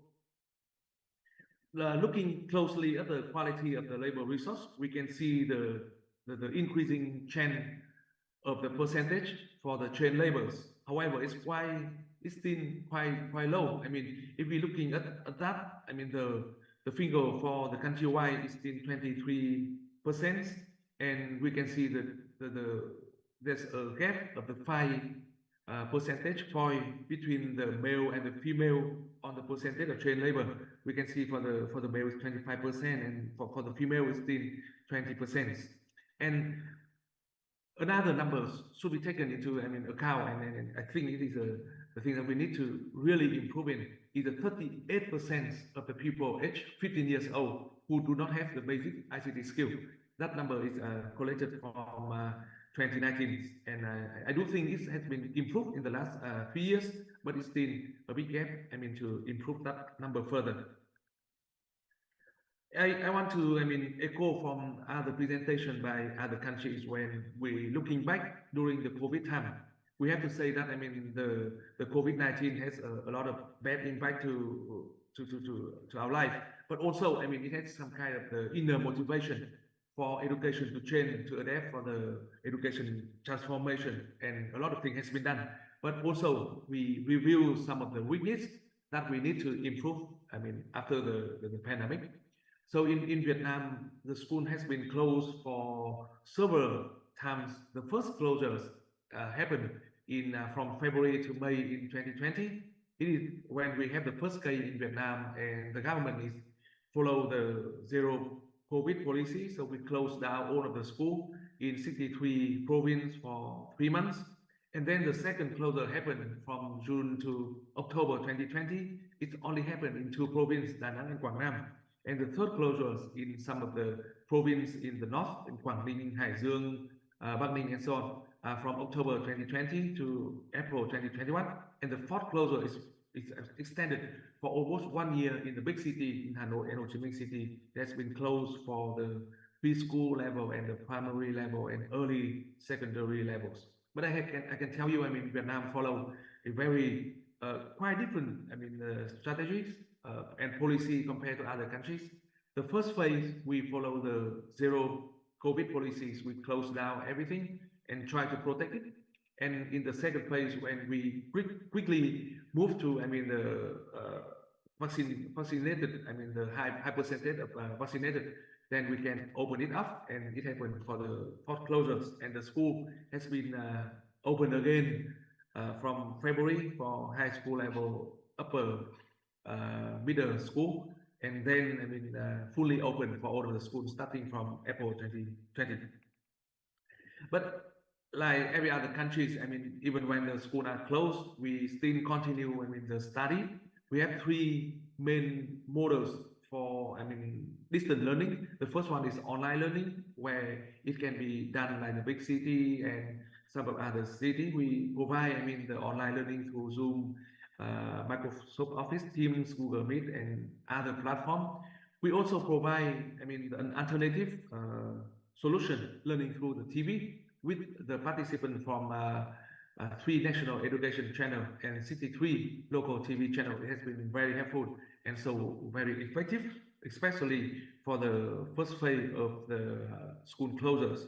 And for the most disadvantaged area, we can provide the printed or the hard copy of the study material, I mean, to the student. But let's look at some of the figures during the COVID-19 periods. In this slide, I would like to provide you some of the information that has been taken from the Mixed Eagle Vietnam country fact sheet. When we look at the figure on the right about the share of the student aged 3 to 24 years old with the access to the remote learning tools and by the region, and you can see, like, I mean, most of the family household, they can have the access for the TV or they have the internet, but it's very low on the computer, or I mean, and especially for the both internet and computer. So under the full and the partial school closure, if the student offer the remote learning, then the student rely on this opportunity to continue learning. And for this purpose, it is beneficial that in Vietnam, 100% of the household have the electricity. The coverage of the internet is very high. Most of the family, they have some kind of the device, I mean, at least some of the cell phone or something, or the handheld device to have the internet access. But the TV is the most accessible remote learning tools, as 90% of the students have access to the televisions, and 81% of these students have access to internet, but only 37% have access to the computer. And you will see, I mean, from the following slide, when we're looking at how the student study online, and we can see, I mean, a lot of challenges that we still need to solve in the future. Based on another report by Vietnam National Institute of Education Science conducted in 2020, we see that, I mean, among the students who study online during the COVID-19, 70% of the students use a cell phone, and 20% of the students, they do not have a stable internet connection, and 50% of the students claim that they have difficulty in learning, and 45% have a minor health problem, maybe, I mean, the tiredness, mental health problem, or some other things. And the disadvantaged group, the student with disability, our school children, they have not been paid the attention, I mean, mostly blank, I mean, solution for them. So we have faced, I mean, 3 weeks, the risk of the dropout rate after, I mean, the school returning, how to close the learning loss and the data interruption, I mean, to collecting the education data in the last 3 years. So let me move to the second part of the presentation. When we talk about the policy and the programs on the technologies and education, especially some of the new initiatives that we promote in the last 5 years, and more specific in the last 3 years during the COVID time. So the education, the technology for education should be looked, I mean, through, I mean, three different angles. It will provide the opportunity for the student to have the lifelong learning.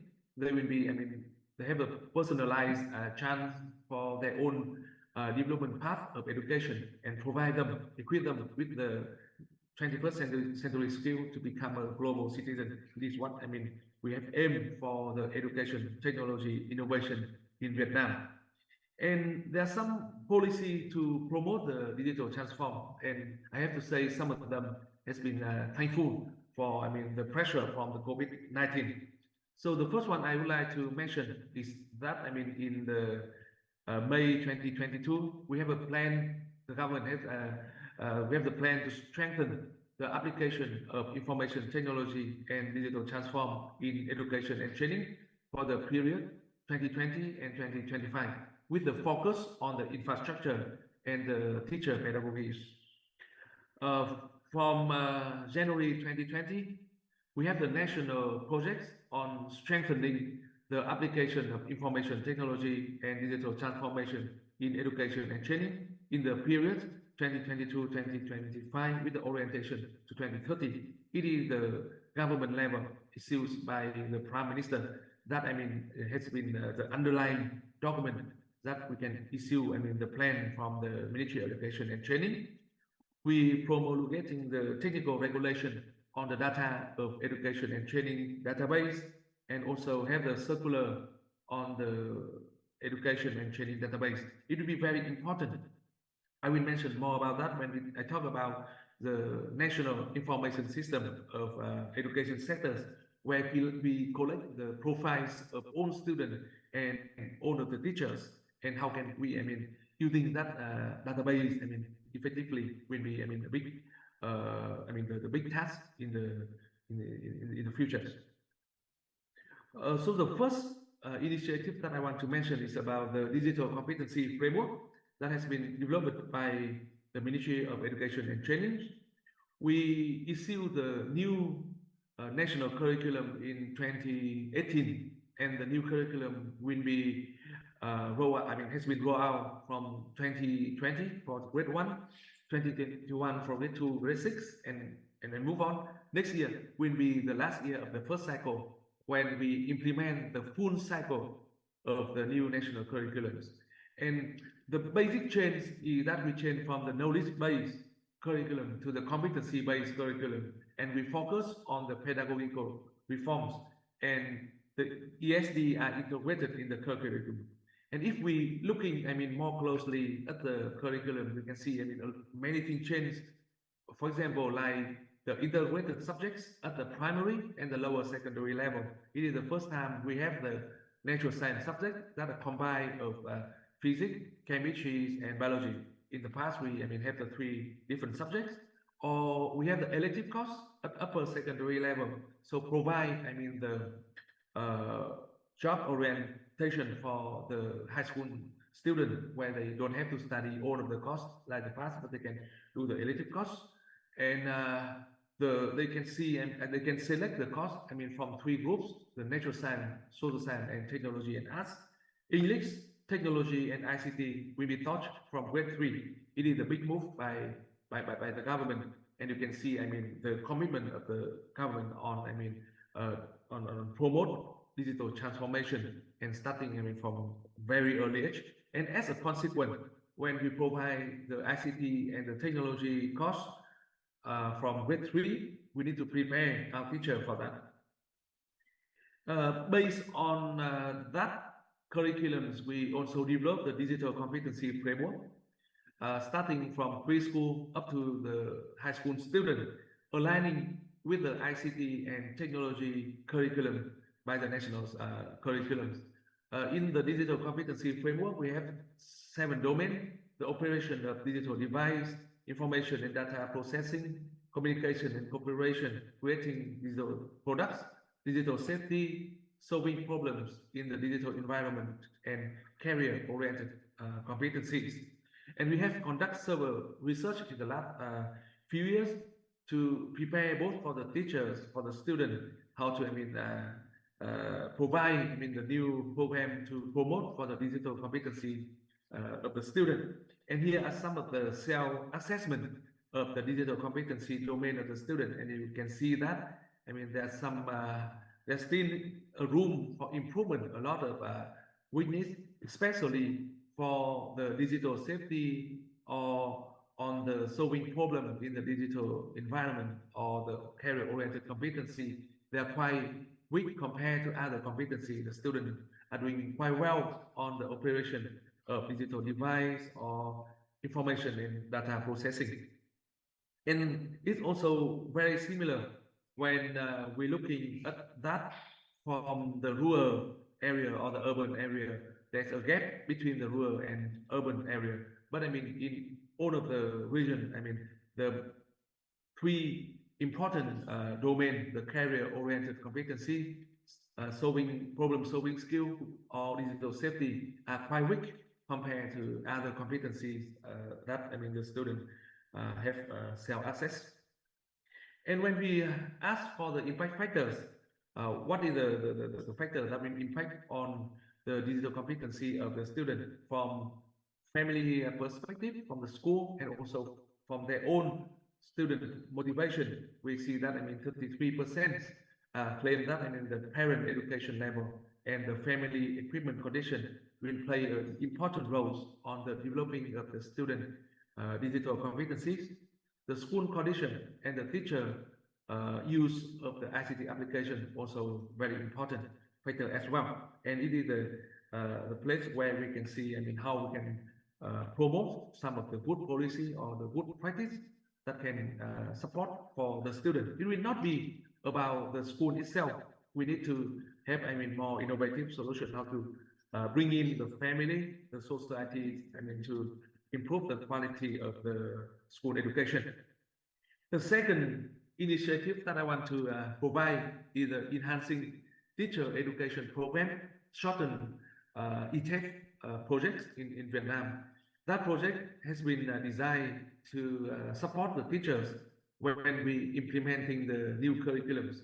And we build a national learning management system for the teacher training with the aim to support over 1 million teachers to implement the new curriculum from 2020. And you can see the designs of the system on the screen.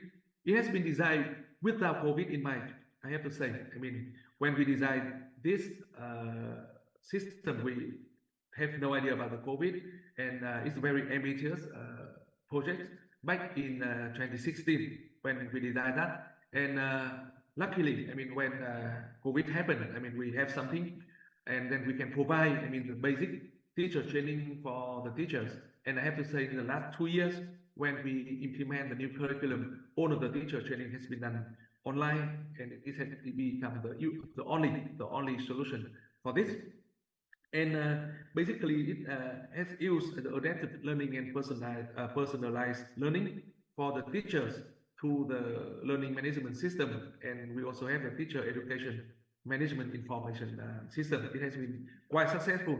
But the question now is, how can we continue this program? How we can make use of that? Because, you know, I mean, the professional development program cannot be done, I mean, purely online. It may be the alternative solution during the COVID time, but now, I mean, COVID become, I mean, less severe in Vietnam. How we can continue to use that system? How can we, I mean, really to promote, I mean, the new skill for the teacher in the next period will be a question for thought. And the third initiative that I want to mention is the National Education Sector Information System, the EMIS. And we have the database for all of the level of education. And with the 24 million student portfolio, 1.5 million teacher portfolio in all 63 provinces. And we also have the data from the higher education from 2000, more than 200 higher education institutions, 1.3 million student portfolio. And one of the innovative approach for this is a database to database. Everything has been updated directly from the database of the school. But the problem is, how can we use this system effectively? And if you remember what I mentioned about the policy to promote the digital transformation, two of the policy that I mentioned will be about the regulation, the circular on the database of the information system. How can we use that? Who will have the permission to use at which level? I mean, it is still under the working, I mean, for this system. So I move to the third part of the presentation when we talk about the challenge and the lesson learned from the implementation. First one will be about the coherent and the responsive and the relevant program and policy on technologies. We have to say that the government has been very responsive and provide a comprehensive and coherent strategy to improve education and to react with the crisis. And we have done, all we can do, to provide, the technology solution for education. However, it is not a commitment, a single solution by a Ministry of Education and Training. It needs to be done at the highest level. It should be, done at the government level with the joy of the ministries like the Ministry of ICT, Ministry of Finance, and so on, to provide the infrastructure and all of the equipment for the student. And for example, when we're talking about the ME system, we are talking about, the online learning and so on. All of that, we need the supporting policy from all of the stakeholders to make sure that the solution can be sustainable. The second question is about access to appropriate tools and equipment. We have to say that the big challenge for Vietnam, and I believe that for many other countries in the Southeast Asia, is still infrastructure and the accessibility for the tools and the equipment. It will be the highest priority for the digital transformation strategy in Vietnam. How can we provide the device for the kids will be a big question, a challenge.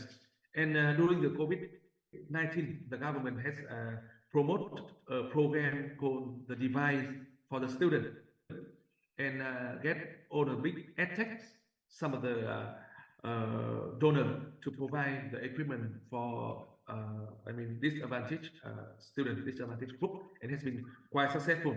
The third one is about the training on technologies and pedagogies for the teacher and the school heads. It has been done. I can tell you, some of the modules from the ETAP programs has been adapted, revised, providing more technology and pedagogy for the teacher and the school head. But the issue will be like on the pre-service training program. The role of the University of Education will need to be higher. I can see the in-service training program has been trained, has been adapted, has been revised to meet the needs of the teachers, to meet the needs of the school heads.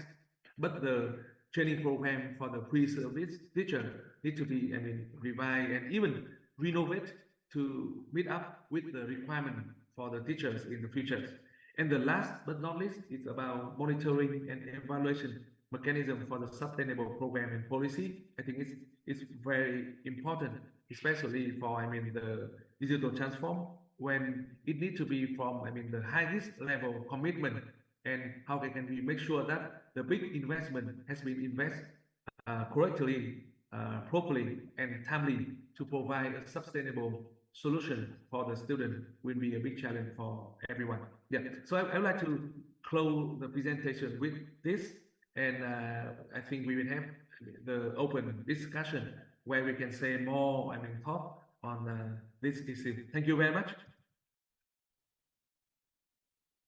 Thank you very much, Dr. Vin. It is impressive how Vietnam has transitioned to also emphasizing the need to train the teachers and using maximizing the digital platform for such.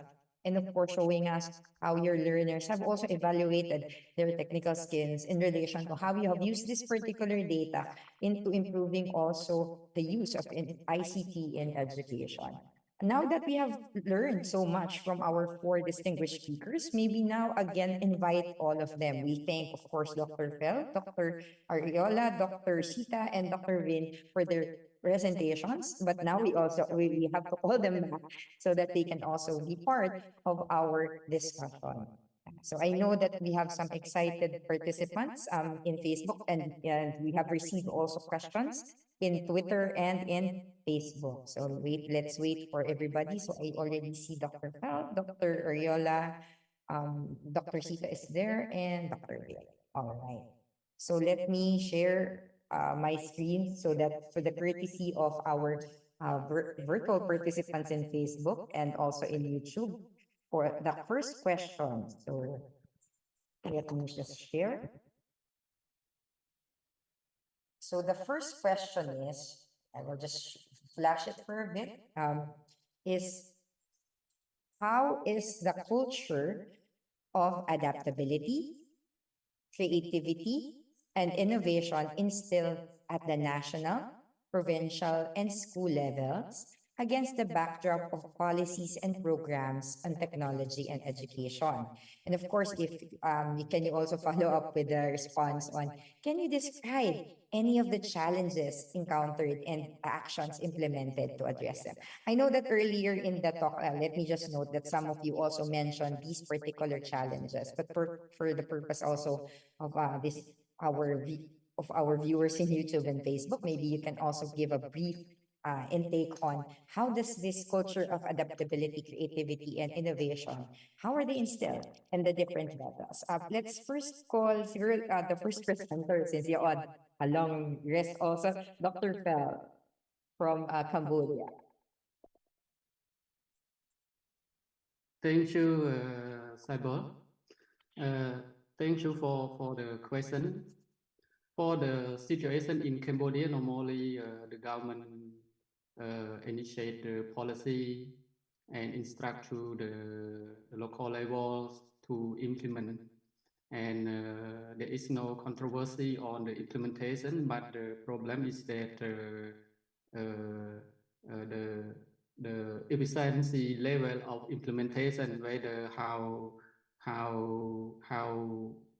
they can implement at the local level. And another challenge is that the budget for implementing the activity, because when we adopt the policy, actually there will be many activity, and the government budget are not sufficient to support the implementation, so that we need more involvement from the partner and those who are interested in the specific activity. Anyway, not all activity are able to implement. We could achieve some activity that has been supported by both the government budget and the partner budget. That is for the situation in Cambodia. Okay, thank you, Dr. Afel. Let's call Dr. Oriola from the Philippines. What about in the Philippines? What do you say about how do these issues also affect the different levels? Dr. Oriola. Thank you very much for that, ma'am. Actually, the culture of adaptability, creativity, and innovation is innate in the emerging 21st century education's concept. And these are built in the vision mission of the Department of Education, which are imbibed in the schools, both in the public and the private schools at the different levels. With the COVID-19 pandemic causing a surge in the use of digital technologies and a shift, it's actually a quick shift in the learning delivery landscape. Opportunities for the acquisition of soft skills, such as that are not limited to adaptability, creativity, and innovation, of not only among our learners, but also our teachers, but also the whole school community has been created. Our teachers and our learners have become instant content creators actually during the pandemic, because we really had to develop materials or learning materials or learning resources that we needed for distance learning. You know so well that in the Philippines, we were on pre-pandemic, it was face-to-face. And during the pandemic, there was school closure and we were on distance learning. So we had to develop the self-learning modules. We had to convert the self-learning modules into accessible formats. We developed DepEd TV episodes, video lessons and audio lessons, and interactive and inclusive ESLMs.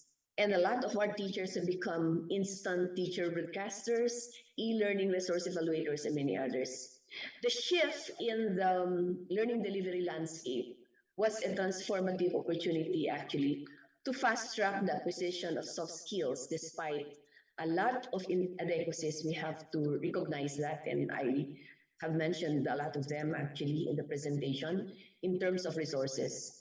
The current system of education in the Philippines is such that innovations and skills development are supposed to be supported by appropriate learning resources.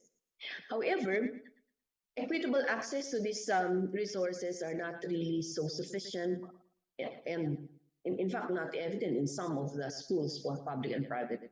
In the case of the public schools, provision of centralized and hence schools can just get a share from the downloaded funds to the regional levels through, in some cases, they're supported actually by external partners. For private schools, exclusive types can be or can have better resources, and hence they're capable of continuously improving their collections and or learning resource complements, which allow them to have more opportunities to put in place innovative practices. But of course, I'd like to mention that adaptability, creativity, and innovation are just few of the many soft skills that were developed by our teachers, by our learners, and also by parents and the other stakeholders who just came in and helped us come up with the learning resources that we needed to respond to the requirements of distance learning. Thank you. Thank you, Director Oriola, for giving examples of how these are actually practiced in DepEd, of how they all were able to transition using these technologies and the different levels. What about Dr. Sita from Thailand? What about in the example of Thailand? How were these developed in the different levels? Yes, actually, I have to accept that is quite difficult questions. We have discussed it for hours about these, and we're trying to say the loyal Thai government through the Ministry of Digital Economy and Society, formerly called the Ministry of Information and Communication Technology, is launching a digital economy and society development plan as a framework to utilize digital technologies as a key mechanism for national economy and society development. That's what we do. The process involves transformation of conceptual paradigm in every sector, reforming of business processes, production, trade, and services, improvement of public administration, efficiency, and betterment of people quality of life. Working together with the Ministry of Education, the fulfillment of the policy, Ministry of the Digital Economy and Society attempted to promote digital technology in society sector. Digital technology is also a critical enabling tool to education and learning. And at the present, over 30,000 schools across Thailand are still lacking of internet connection. That's what we have to say. And besides, the number of computer and teaching learning devices do not match the number of learners while being, teaching and learning. Teachers are not skilled in applying technology to their teaching, resulting in their being unable to efficiently use technology in their instruction. This, according to the Ministry of Digital Economy and Society, they said in 2018. And to mitigate the problems since fiscal year 2007, and then Ministry of Information and Communication Technology has been set up a total of 1,980 ICT community and provide channels to access information for general public. These centers, nevertheless, do not have countrywide coverage, so they must improve their services for higher efficiency. More ICT centers set up and run by other agencies from the public to private sectors. As I said in the presentation, that luckily that we have to cooperate between private and public sectors. And in addition, related to parties, also working hand in hand to create digital society that promote lifelong learning and digital literacy instead of using the digital technology for entertainment purposes. That's what we have discussed and answered to that. Thank you very much, Dr. Sita. What about Dr. Vin from Vietnam? Yeah. Yeah, I would like to echo from other speakers, but I would like to also look at this. Oh, no. So yeah, I would like to look at this. I mean, from the reaction of the teachers and the school leaders and also the students during the COVID times. I mean, we can see that during that time, everyone learned something new. I mean, they pick up the new skill. They make the transform in the way they teach, the way they learn. And even the senior teachers in Vietnam, we see that they have been quickly adapt to the online learning, try the new tools and can provide the lesson during that. But my wonder is, I mean, what happened? What happened after this? When the COVID is over, right? I mean, things become normal. The classroom back to the normal offline classroom. Whether the teachers still keep the skill that they pick up during that time and continue to change the way they teach, continue to to improve their teaching and learning, it is a challenging. So I can say that the culture of adaptabilities, the innovation, the creativity of the teachers are unlimited. They can improve themselves, and under the difficulty, we can see that they can make the thing different. But how, we can continue to do that in the normal situation is a big challenge. Yeah, it is one thing, one point that I want to rise up, and also looking for other comment from other country as well. Thank you so much. So it seems that, despite the differences of the countries, you also have similar experiences in terms of transitioning and using the COVID also as a springboard for developing creativity and innovation. So perhaps let's now go to our next question for this afternoon. So given that all of these things that have been happening in the educational landscape as well. How wait? How do you also see? I'll get a question first from our Twitter followers. What do you think will be the negative impact of? This is a question from our Twitter and Facebook followers. What do you think is the negative impact of using technology in education? So this is from one of our Twitter and Facebook followers. What is the negative impact that you have seen from the use of technology in education? So perhaps let's start with Dr. Ariola, because I think this was also a part of the Philippine presentation. Dr. Ariola?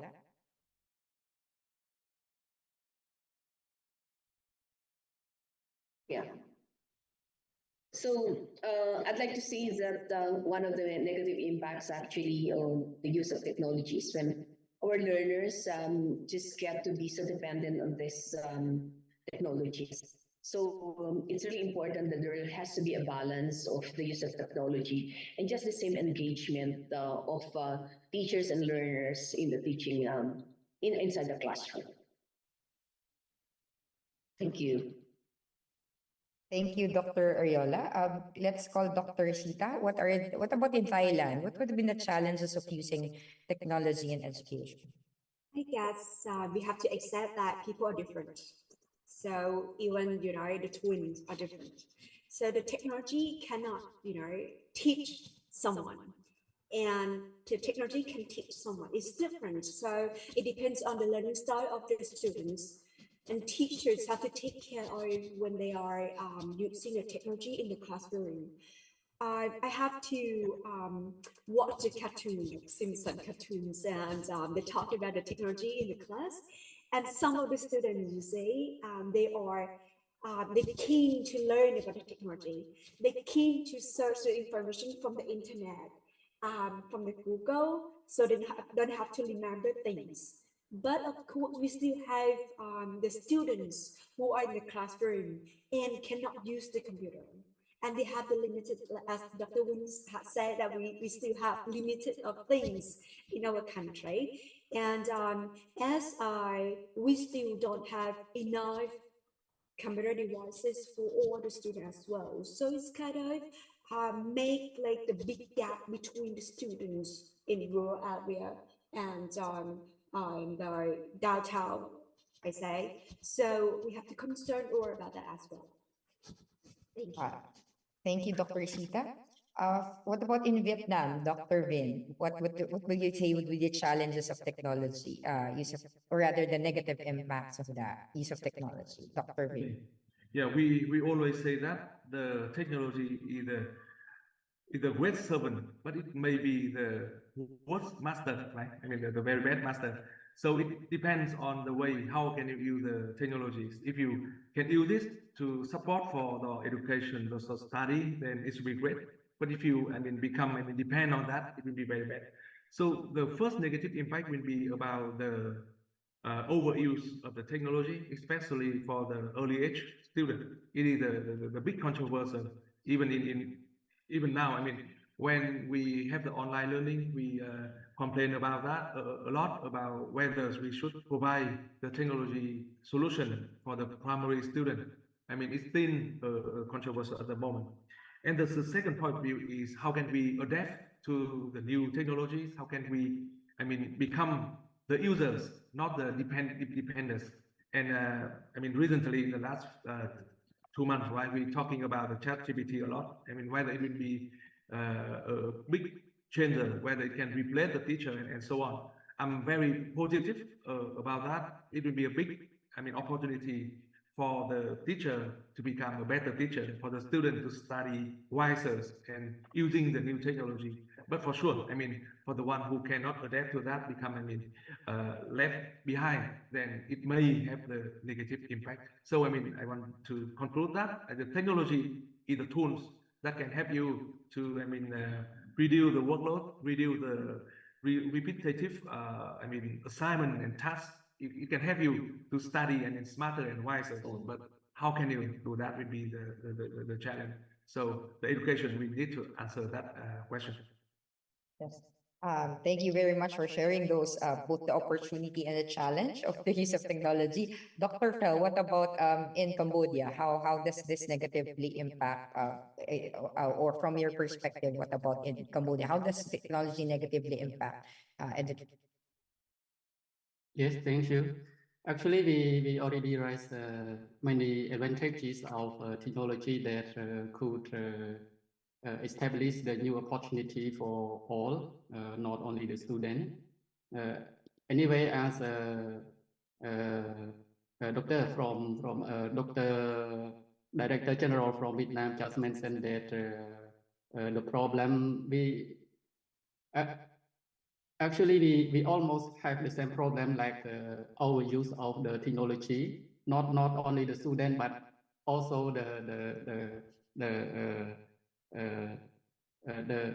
staff as well, the teacher as well, that they are not using the technology in the right way. So it can reduce the workload as well if they don't use it properly. And another thing is that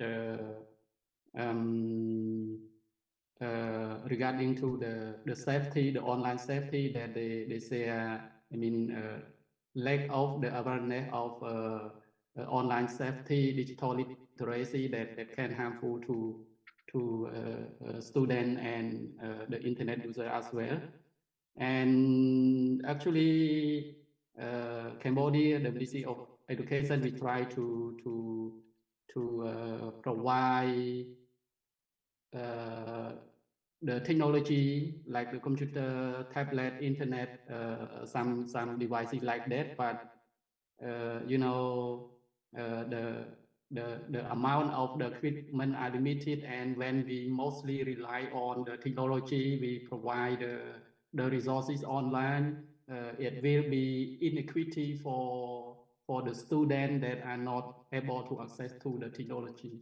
So that can be another negative impact as well for the inaccessible student to the technology if we mostly rely on the technology to provide our services.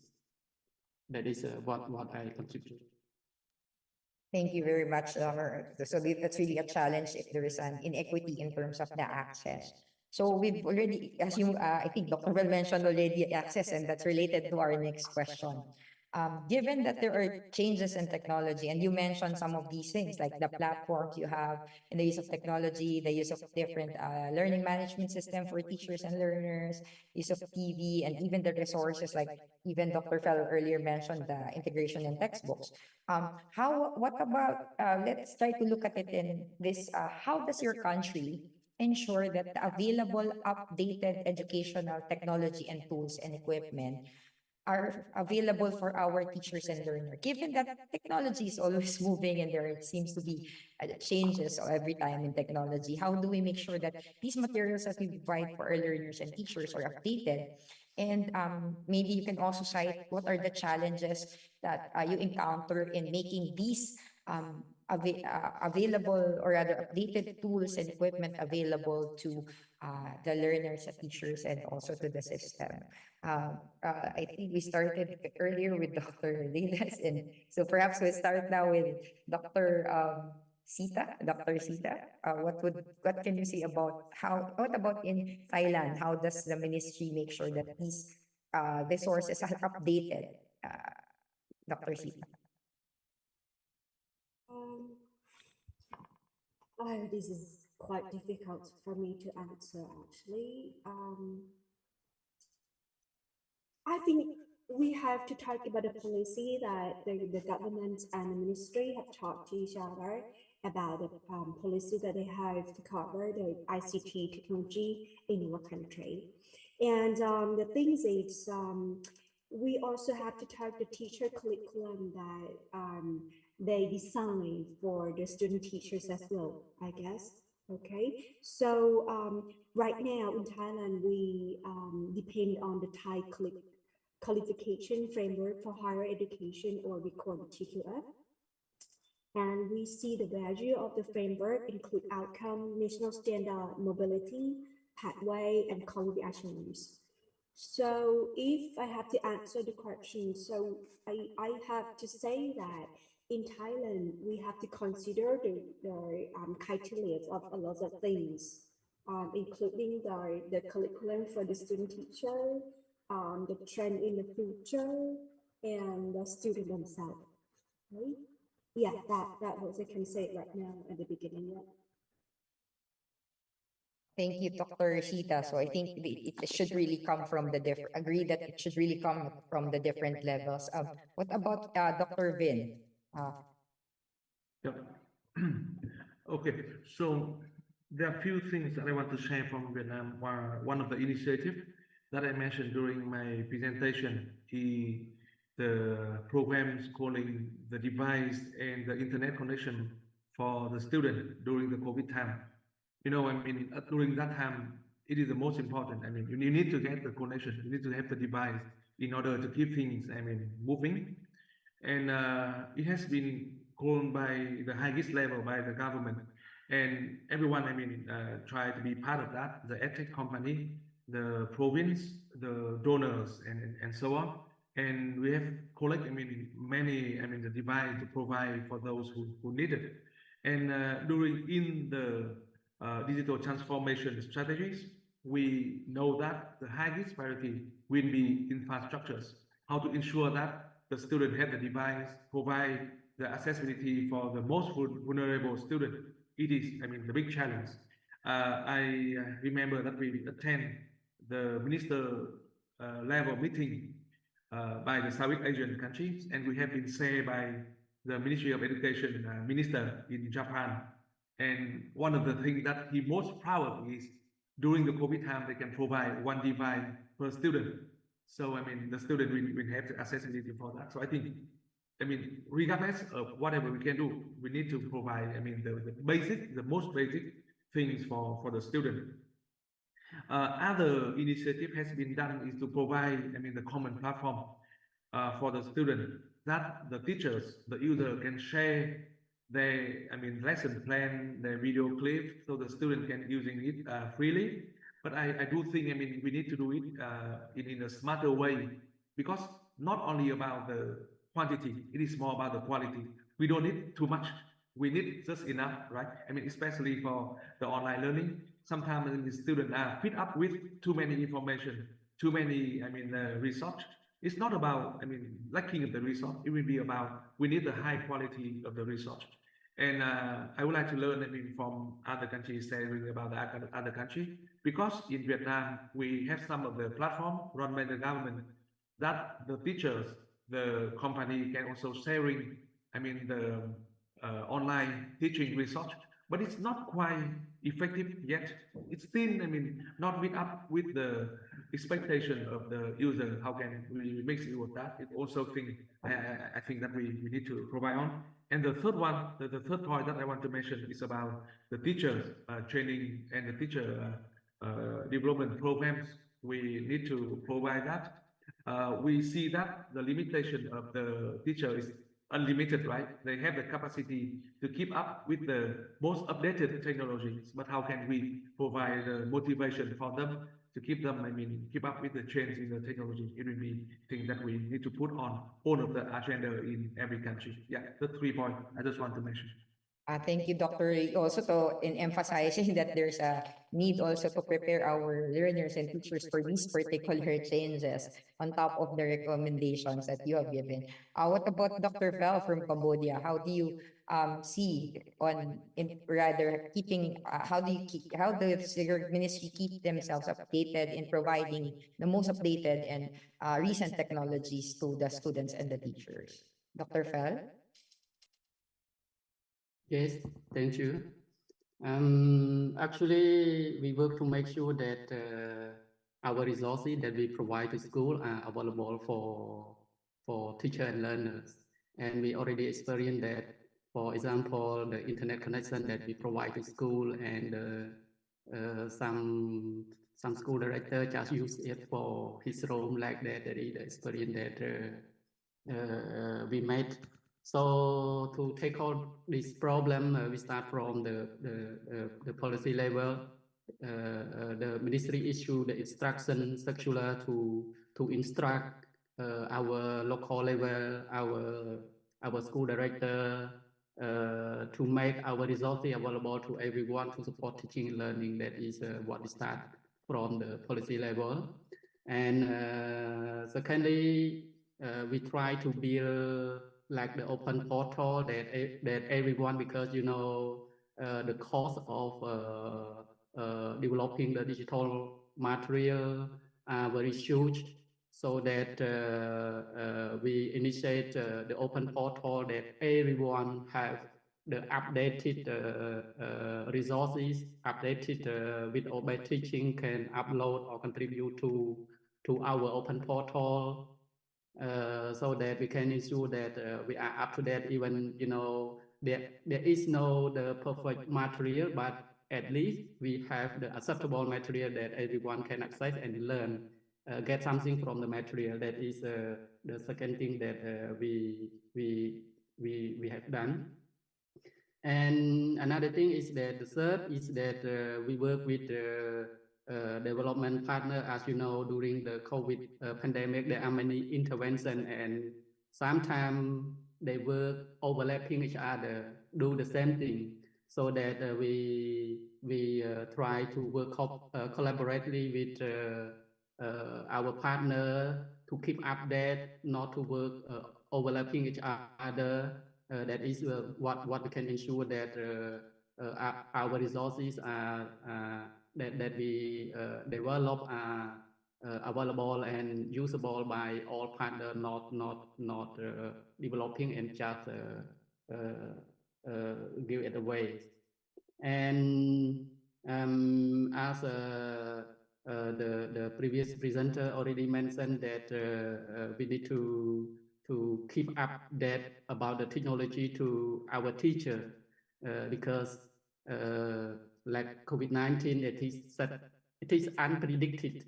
So there are many new technology and intervention has been initiated, so that we provide like the capacity building even online, or we could not host it physically, but we do it virtually in order to give some updated information to the local, to the implementer at local level. That is what we have done. Thank you. Thank you very much, Dr. Fel, for emphasizing that there is a need for community to share in resources, and also to keep everybody abreast with the new technologies and the use, and of course the utilization of our non-government and government partners in updating ourselves into technologies. Perhaps you can also learn from the experience of the Philippines. Let's call Dr. Ariola. Dr. Leila. Yeah, thank you very much. In the Philippines, particularly the Department of Education, we're really so hopeful, especially with the pronouncements of our Vice President of the Philippines and Secretary of Education in her four-point agenda, where she reiterated the um, provision of electricity to schools, provision of e-classroom packages for teaching learning to accelerate the integration of ICT in teaching and learning, and of course, institutionalization of blended learning. So all these are actually giving us a lot of hope for us to be able to respond to the need to provide updated educational tools and equipment for both learners and teachers. And this can be done through our DCP or the Depth Ed Computerization Program. In fact, for 2023, for fiscal year 2023, we have a budget of more than 8 billion capital outlay for the Depth Ed Computerization Program. But of course, even with this huge amount, it's not going to be enough actually to respond to the ICT um, resources requirements of our schools. And so the economic constraints have been most challenging, especially in areas where most of the population is poor and cannot really afford the necessary digital tools and mobile resources.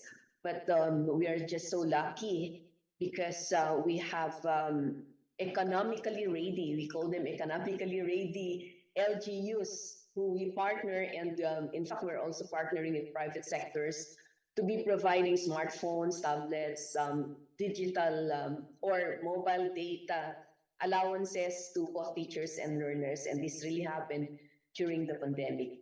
But even with all this support provided by our external stakeholders and even with our very own internal resources in the Department of Education, the ideal ratio of one device for each learner still remains to be a challenge. So this is a challenge currently faced by our schools, but laboratories are actually set up in schools, and these are shared with the entire school stakeholders. So these actions ensure that teaching and learning still happen without disruptions, and there's just a need to come up with some monitoring and evaluation schemes to ensure quality and, of course, for our available resources to be maximally used, not just by one learner, but the most number of our learners. Thank you. Thank you, Dr. Ariola, for also citing that there's really a challenge in providing the physical technologies like the devices and other infrastructures, and emphasizing the role of local government and other government agencies in making sure that these needs are met. So I think we had such a fruitful discussion. We have so many more questions, but for the essence of time, we cannot ask them. But rest assured, we will try to answer them in our forum or perhaps some posts and share this with our resource person. I turn you back over to our host for the day, or MC, Miss Kay. All right. That was such a great discussion. It was truly informative, insightful, and even inspiring, right? So, thank you again, everyone, for your active participation. We might not have been able to respond to all your questions and comments, but we hope that you were able to pick up a thing or two that you can share with your colleagues and friends, and of course, your family if you want. The webinar presentations will be made available in our website. That's www.cimeo-inotech.org within 2 weeks. So be on the lookout. The webinar recording can also be viewed through our Facebook page and YouTube channel starting tomorrow, so you can immediately look back at the discussions done today.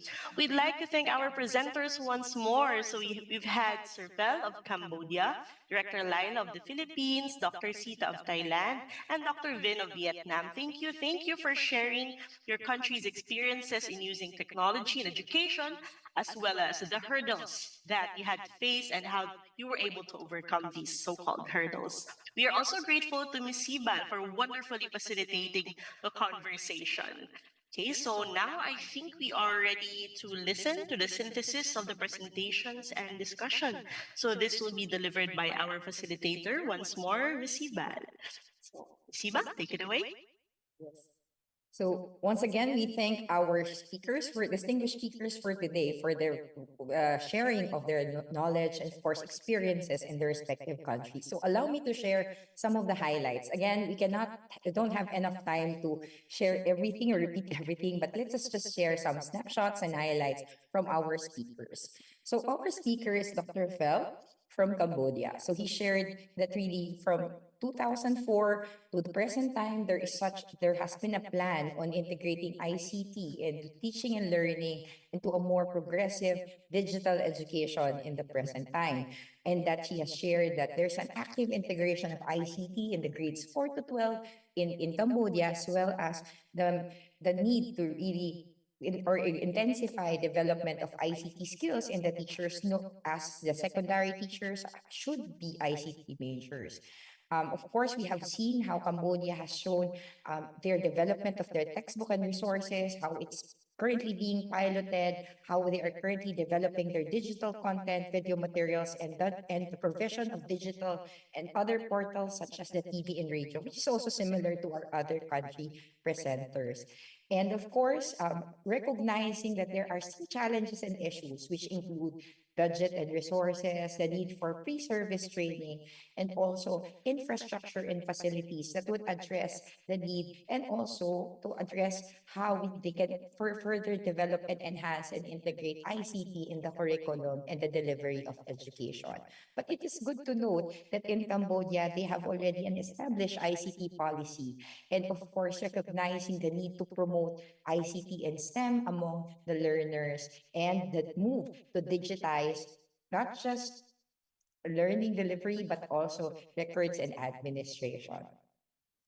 In the Philippines, we acknowledge and thank Dr. Laila Ariola for her presentation, where she showed the differences of the policies, or rather the progression of policies from the 2010 DepEd computerization program to its current 2022 adaptation of the basic education plan, where there are provisions in the use of ICT and, of course, provision of providing e-classroom packages into the schools.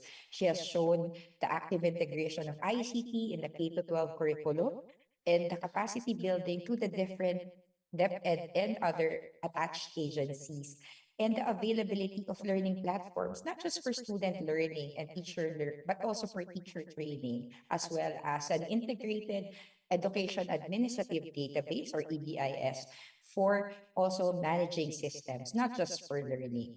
And like in Cambodia, they also have challenges of resource and budget, of the time, the lack of support, and of course, the need for relevance for the different levels, as well as coming up with a more concrete technology plan, which is currently under development.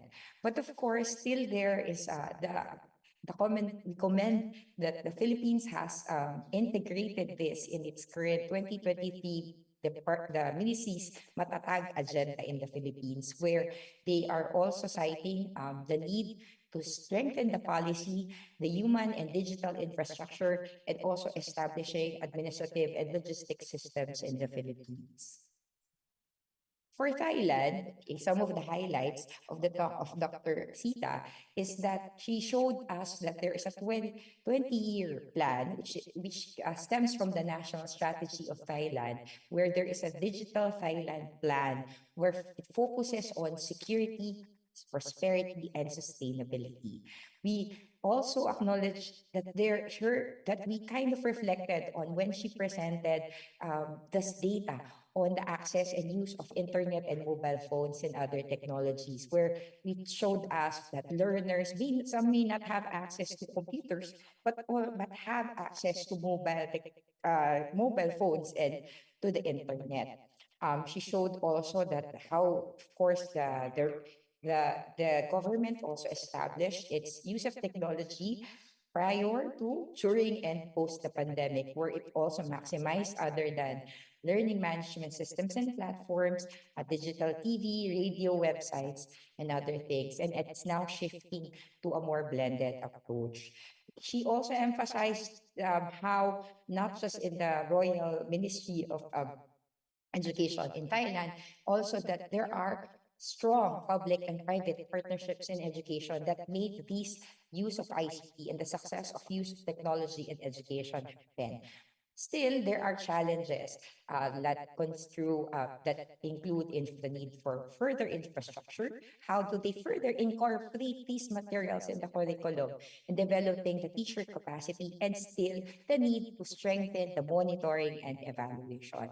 But all in all, they also have this policy to further develop the use of technology through having a four-phase plan of found in Thailand of having establish a digital foundation, phase two of inclusion, the phase three of transformation, and of course, by the 20-year plan to have a global digital leadership.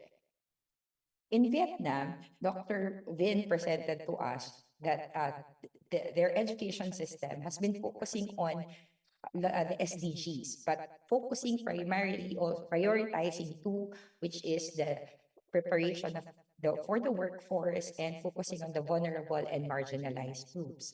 The challenge of COVID has pressed upon their education system or highlighted increased dropouts, learning loss, and data interruption, which they also tried to address using technology.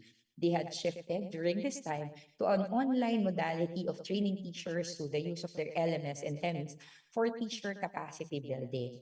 But not forgetting the need to integrate technology in the curriculum as it established its new national curriculum that emphasized on 21st century curriculum. It also included the provision of integrating technology. For example, it cited that English technology and ICT start in grade 3 in Vietnam. And of course, like in the other countries, they have an established national education sector information system, which shows a database for helping them monitor the data and information that is from preschool to higher education, kind of systematic and kind of streamlined that helps them also monitor their education system. Like the other countries, they present the challenges as they prepare their teacher training and their systems. Still exist challenges on parents' level of education, the condition of the school, and still the need to focus on teacher competence. And these are the challenges they wish to address also, and they have been trying to address in the development of their curriculum and programs for education. Again, we cannot encompass everything, but let us cite some of the issues that have surfaced from the presentation of the four countries. Let us look at the issue of availability. All countries mentioned that there is an issue of budget, resources, the need for integrated curriculum materials, which include but are not limited to books, learning materials, the need for updated technology, the necessary or foundation infrastructure, equipment, and facilities, and of course, the availability of portals, be it e-learning management system, a website, database, TV, radio. They also mentioned the issues of availability. All countries also mentioned the issues of availability or other ability, where teachers' competence in delivering an integrated education or a specialized ICT education come into play, which bring us to teachers' training and also pre-service training and also what is currently happening. And not just in the school, but also the ability of the parents to support their children, basing it on the parents' educational background and the students' learning ability or foundations in learning ICT. All countries also mentioned the issue of access, where some even presented data on the availability of devices at home in the school, the computers, the access to internet, and even schools which may not have access to electricity.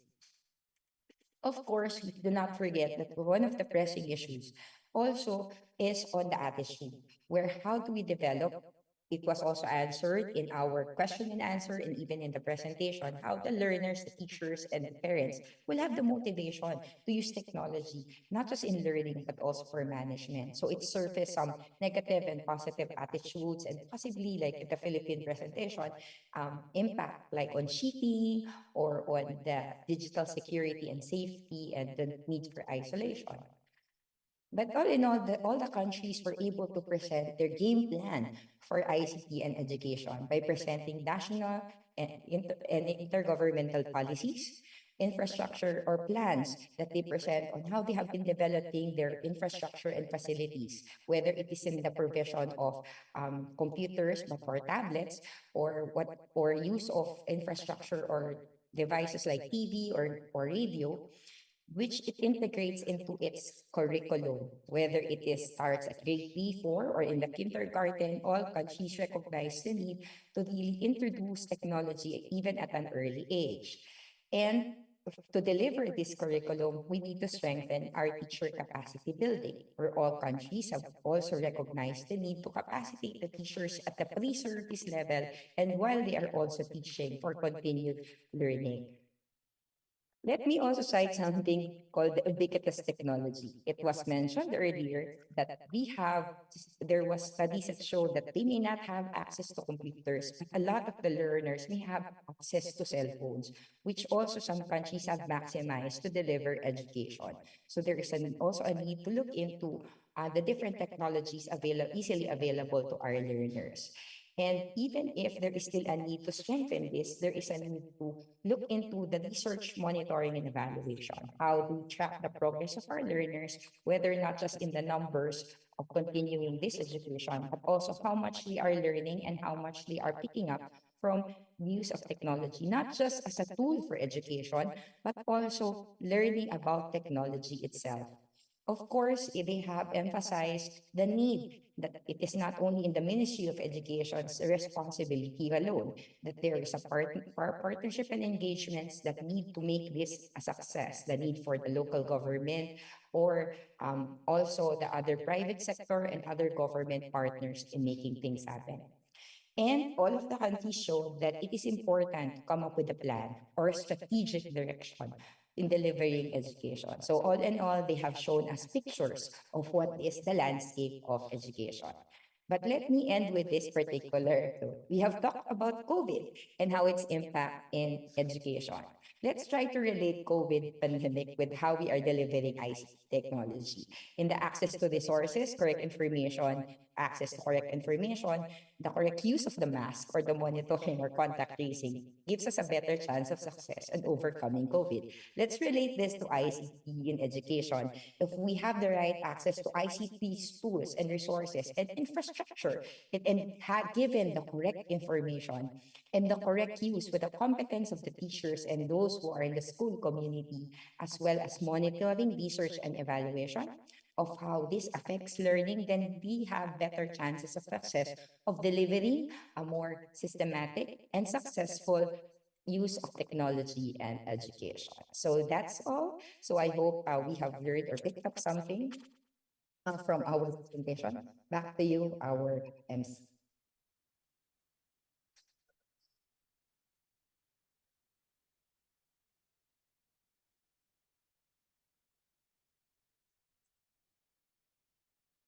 All right. Mhm. Yes, thank you very much, Ms. Ibal, for excellently consolidating the sharing of our country experts. So we were also able to relate the strategies to how we were able to react to COVID within these past years. So before we end, everyone, please answer our end of program evaluation form through the link posted on the chat and comment section. You can also scan the QR code you see on the screen. So we will give you some time to scan the code. E-certificates will be sent within 2 weeks to attendees from Zoom, YouTube, and Facebook Live who have accomplished the evaluation form. So again, for those who would like to receive an e-certificate, please accomplish the evaluation form. So we will be closing the evaluation form today, February 6th at 11:59 p.m. Philippine Standard Time. So while you are answering the form, allow us to share some products, publications, and upcoming events of Simeo Inotech.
Maraming naganap sa nakaraang taon. We were faced with uncertainties. You're a good teacher. I'm proud of you. Kaya lang, kulang ka sa training eh.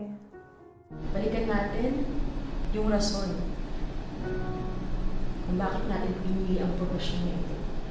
The question is, are you ready to own the challenge?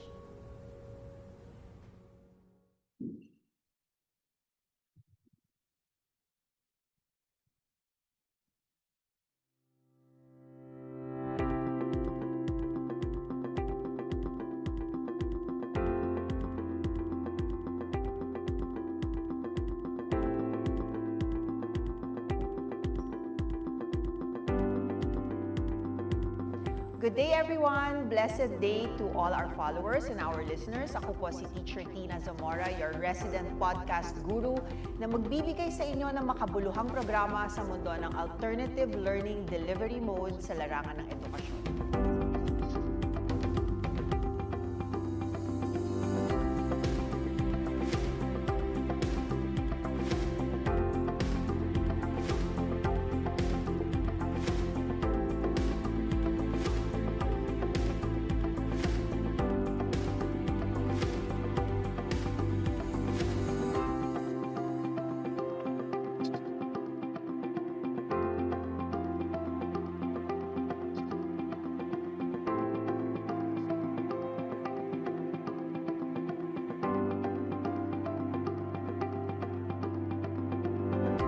Lahat ng bagay may paraan. Kung gusto mong matuto, halika na't makihalubilo.